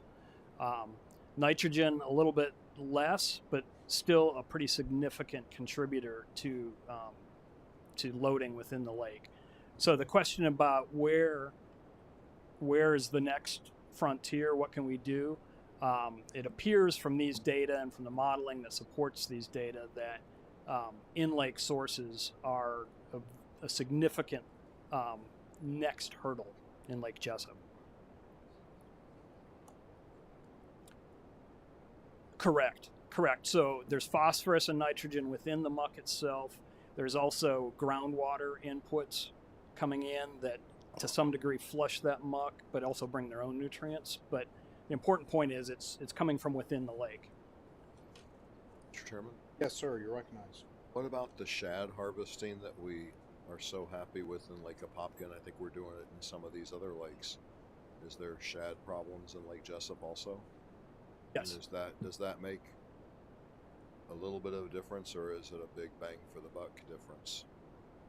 There is a shad problem in Lake Jessup, and I will allude to this later. We have evaluated the potential for a commercial or subsidized harvest, and at this time, the conditions do not allow a substantial fish harvest. Because of the muck and the shallow depths, most of the year they can't get sizable boats in, and so it makes it logistically very, very difficult to do a substantial fish harvest in the lake.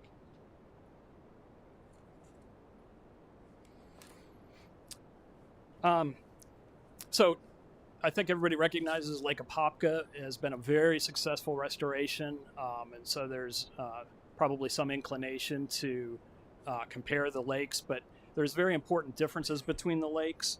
One of the biggest differences is that Lake Apopka occupies a bigger area in the watershed. There's less watershed to contribute to Lake Apopka, as opposed to Lake Jessup, which has a much larger watershed.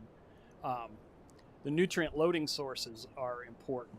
In Lake Apopka, the biggest single source was the agricultural area. It was easy to identify and easy to mitigate in that instance.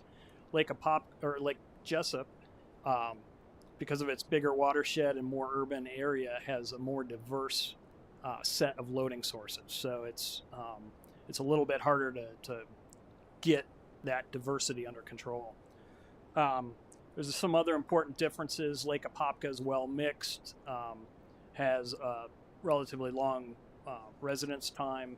Lake Jessup is not well mixed, and that presents some challenges. Lake Jessup also has an extensive floodplain, which interacts with the lake and is important to water quality and ecology.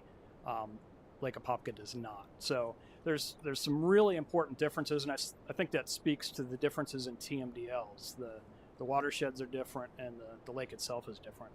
Yeah, the lake is only 1.8 meters deep in its average. That's a real shallow lake. So going back to the wind, I think that resuspension is going to be a long, hard road to go down because of just what's there, what's in the sediments. Yep.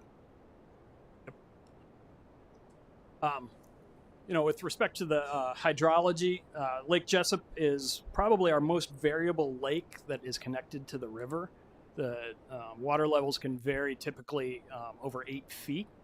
So that makes the floodplain very important to the ecology and water quality in the lake. So by contrast, Lake Apopka varies by about a foot and a half. So that is an important differences. Typically, we like to use a metaphor of diet, exercise, and physical therapy when we talk about lake restoration.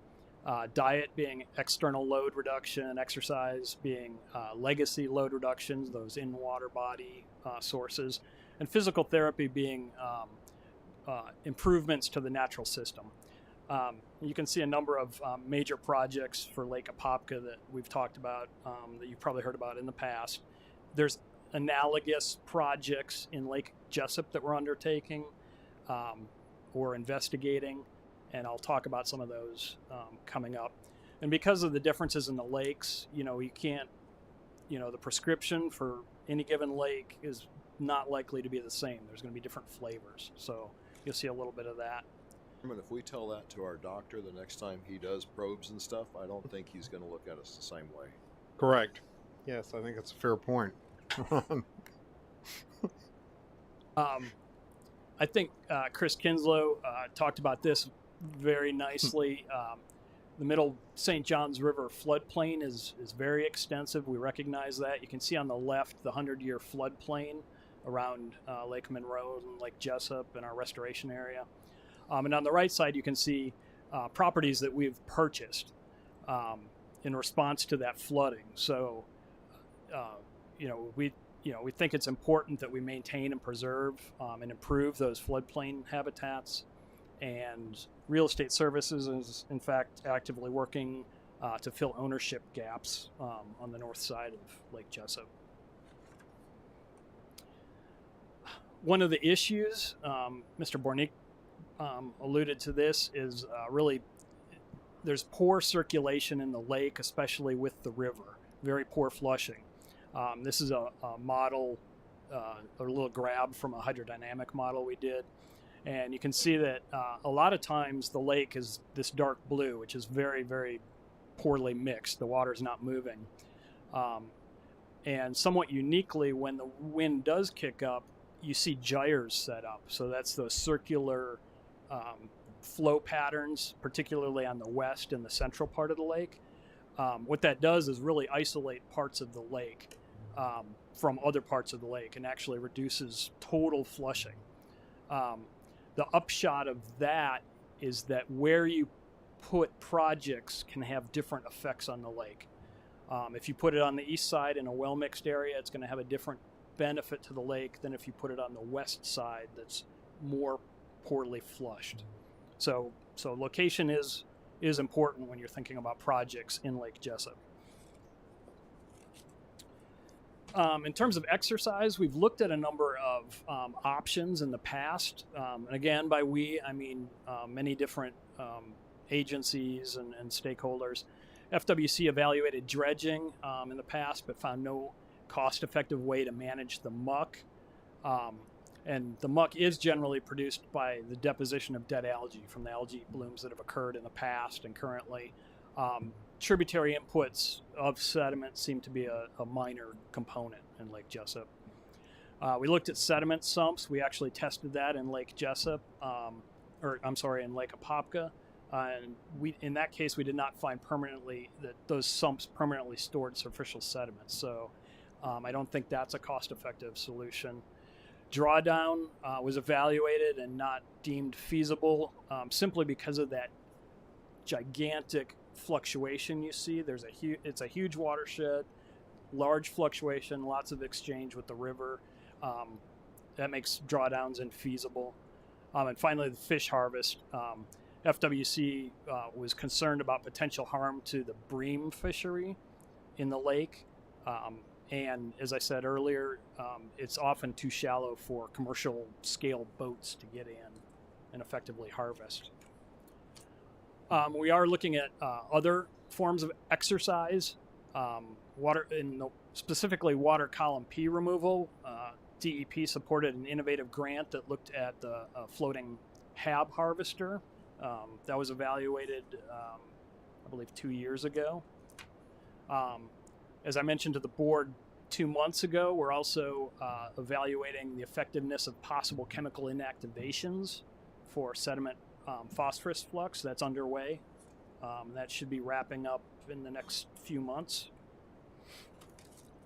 Another thing we're evaluating is a water column nutrient reduction facility.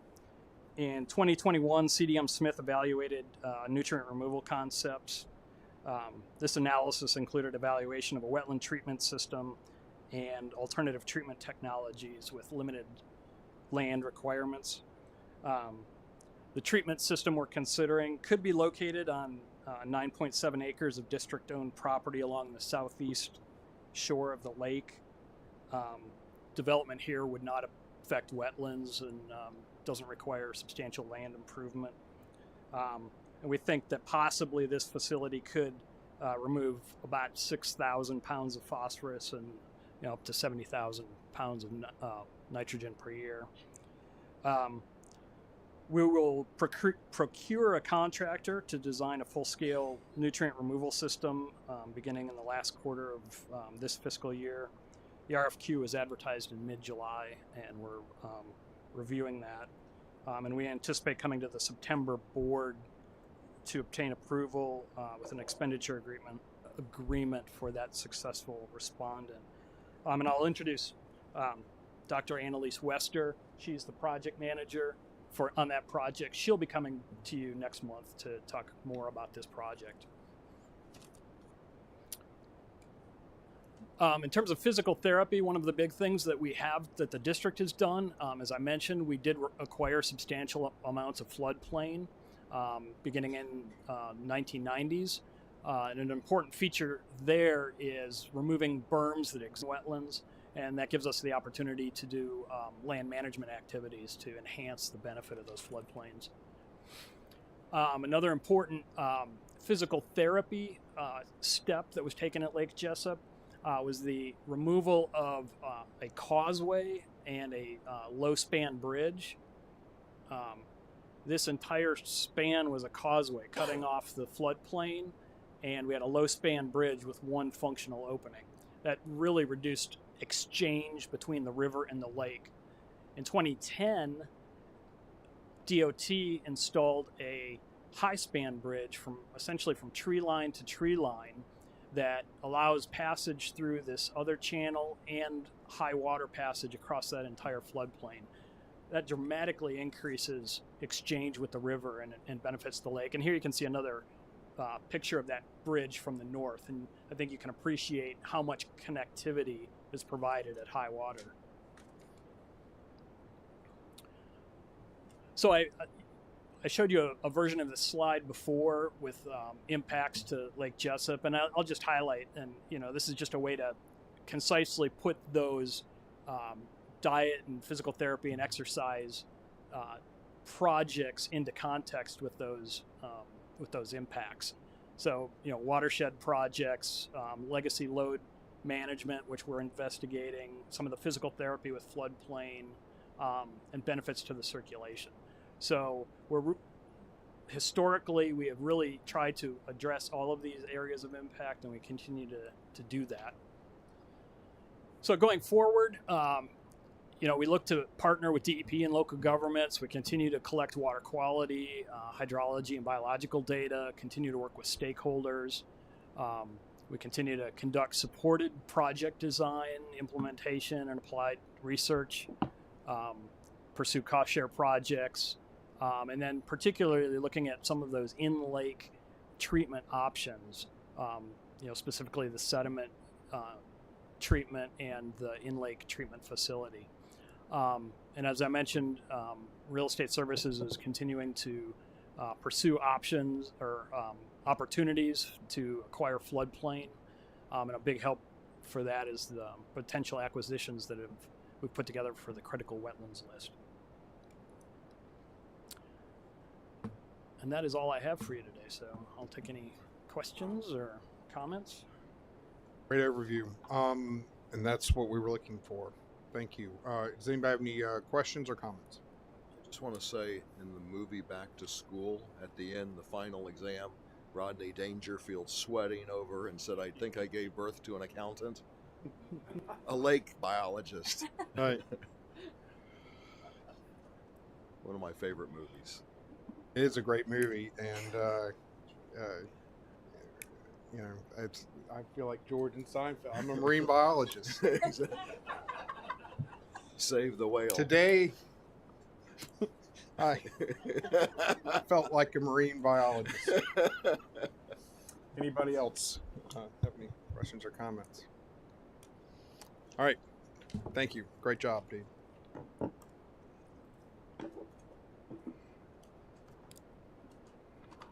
We did have one public comment on that. All right. Go ahead. We had someone, that was the lady that signed up for the. Oh, for this? Cynthia. I'm McCurry. Cynthia. Come on. I introduced you once. What's the problem? No. I'm listen. It's this mistake number 2 for old Rob today. Go ahead. You're right. Yes. I'm from Orange County, and I live on Lake Jessamine, and I am on our Lake Jessamine Water Advisory Board, and I don't want to go too much into it, but I do want to thank Dr. Doberfield for doing the science to help understand a lot of what is going on in all of our lakes here in Florida. I just want to reiterate, because you had talked about working together, the counties, and with Orange County, our environmental, with St. John's and with DEP. I feel like I live on an urban lake, as Conway Chain of Lakes and Holden, and we have done this legacy trying to tie up the phosphorus. And actually, Lake Jessamine at one point was considered impaired. It has moved out of that range. But unless we continue to do what we have done with our own money, and this is, we 50 years ago voted to tax ourselves, and we did an alum treatment, and that helped us move away, because we've done the study of where the problems are. And our biggest source of phosphorus, is the legacy, the internal loading. And for us, being urban, chemical tying up is what we have got to do and continue to do, along with educating people about external sources to continually drop those levels to keep our lake out of the impaired water quality. So I guess what I'm doing, I'm persistent, as you can see, I've come back, is asking St. John's, because you're doing the work, it's being done in other states, and other states are using things like alum treatment to help talk to the mothership, as you talked about, in Tallahassee, so that we can continue to do this work, because we have been shut down as well as every other lake in this state. And that's all I want to tell you. I appreciate the science you're doing. As a scientist, I'm a chemist, so I do appreciate, and I appreciate the data that you're generating, and hopefully you'll publish so that other people, other states will glean the information. And I just am requesting continue to help with changing the mindset, because until I hear a scientific reason why we were shut down, I don't think there is a scientific reason based on what I have read and have been following in the science of why we can't do this. And we saw improvement. So I do appreciate, thank you for your time. The board, thank you for funding St. John's to do some of these kinds of science projects so that we get deeper and understand more. This tying up phosphorus by chemical isn't new. It's been around since the 70s, so it's not new. But as a scientist, and as the scientist here, and as people who are listening to it, the more we learn, the more data we generate, the more we understand, and the more solutions we can provide. So thank you very much. Thank you. Okay, members, items 10 through 18 were approved on the consent agenda. So we will go forward to item 19, which is a report from Aaron Preston on pending litigation. You're recognized. Good afternoon, Mr. Chair, members of the board. I have very brief updates on two cases. The first is Andrew and Julie Stash versus 4999 Parkway Community Association. This is an administrative challenge to an environmental resource permit modification for a project in Nassau County. The final hearing for this matter was initially scheduled for August 14th. That's been postponed to a date to be determined by the administrative law judge. The second case is William Merriman versus Smith Trucking Incorporated and Loblolly Partners Incorporated, as well as the district. This is a second administrative petition filed with the district related to an environmental resource permit for a project in Clay County. In this matter, the petitioner's amended petition was dismissed on July 31st with leave to file an amended petition by August 10th. And this concludes my report. Any questions, comments for Ms. Preston? Seeing none, we're going to move to item 20, which is governing board comments. Does anybody have any comments they'd like to bring forth? All right. We're going to then move to item 21, our last item on the agenda, Executive Director's Report and Calendar. Mike Register, our Executive Director, you are recognized. Thank you, Mr. Chair, members of the board. I wanted to bring some good news. You see the video on the left, and it's not your imagination. That's a lot of seagrass that we're seeing. Every 2 years, we go out and do a seagrass survey to determine, what the state of the resource is out there.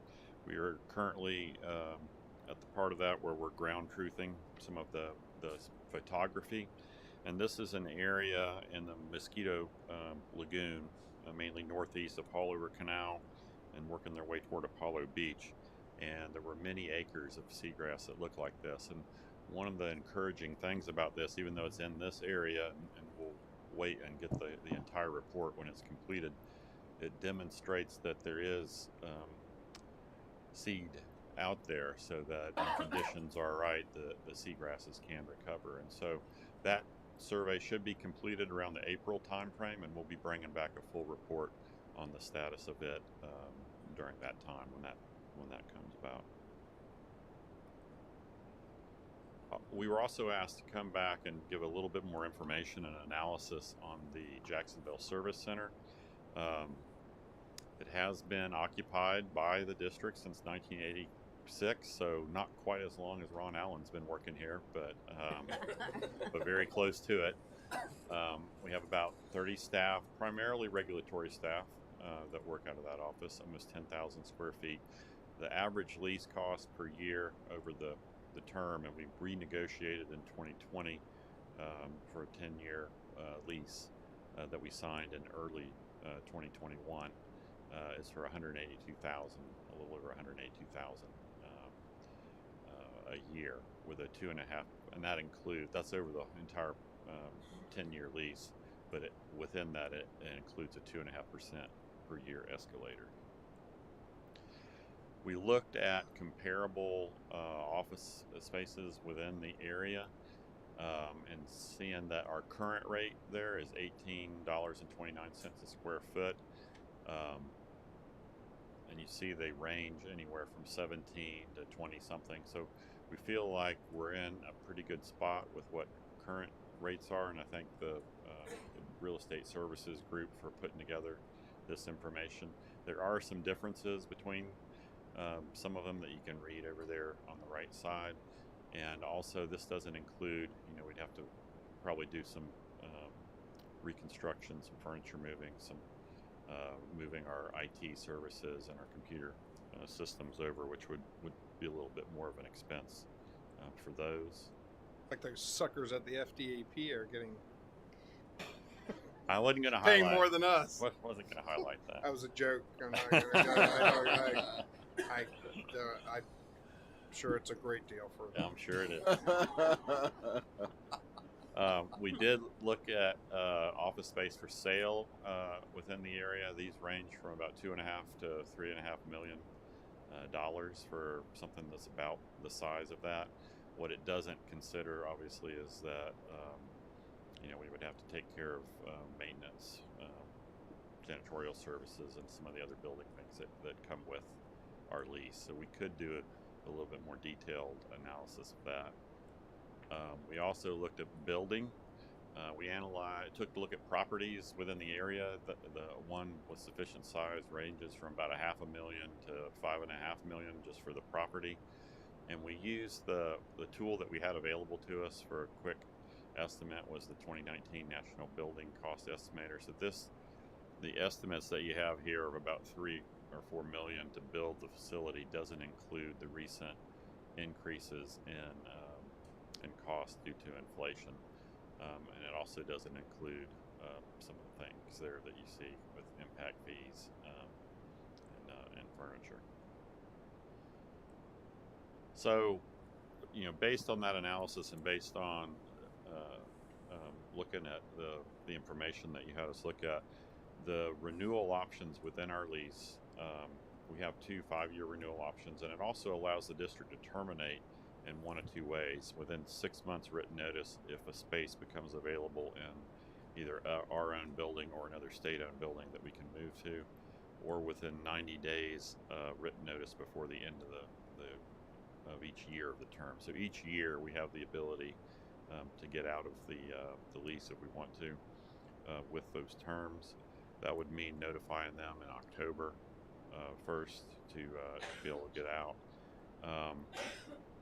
Based on the fact that we're still getting what we feel like is a pretty good rate comparatively to what's out there, and the cost of building and some of the uncertainty with that, what we would recommend is for district staff to continue to evaluate these options of leasing, but do it earlier in the year, so that if it becomes something we would want to plan on doing, we would have a plan put together for where we would be moving to, what the costs were, so we could present something more fully flushed out to the board. So the recommendation would be for us to come back in the spring with a little bit more of an analysis if y'all are interested in possibly pursuing one of these other options. or if you want to do something now, you can direct us to do something now, and we will make it happen. So we're in the middle of the first 5-year window, and the second one. Yes. Okay. Does anybody have any questions or comments? Sometimes, I know we have a long-term lease, but it could be that, and of course we're negotiating in public, everything watches, but there is a truth that you can go back to the current landlords with the economic turn down in commercial office space that's supposed to be happening with the economy and people staying home for COVID, etc. You could possibly renegotiate our lease for them. I just don't know that, obviously. There's other options that's equal to this value. I'm not saying it's a good idea for us to move, but leases do get renegotiated all the time. So just an idea. You could do this if you could come back to us in 3 months after talking to the landlord, tell them that the board's going to review what a 5-year renewal would look like in 2025, and you know, we're not dissatisfied, but we also are very concerned about the overall market trends in office space, and you know, so what would they like to do with us to make sure that we have an attractive, you know, we're not looking to leave necessarily, but we have a lot of options here, including a lot of cash on hand, and with a real estate market that's where office buildings are costing less and less every day, and so, you know, what can they do with us to encourage us to exercise our renewal? Certainly do that. I'll move on to calendar. Poker. September 4th is a district holiday for Labor Day. And then our governing board is scheduled for September 12th. We'll probably do it in the afternoon because we have a tentative budget hearing at 5:05 so that we can have the board meeting wrap up shortly before that. And then we'll come back on September 26th for the final budget hearing at 5:05 p.m. All right. Is there any questions or comments to Mr. Register?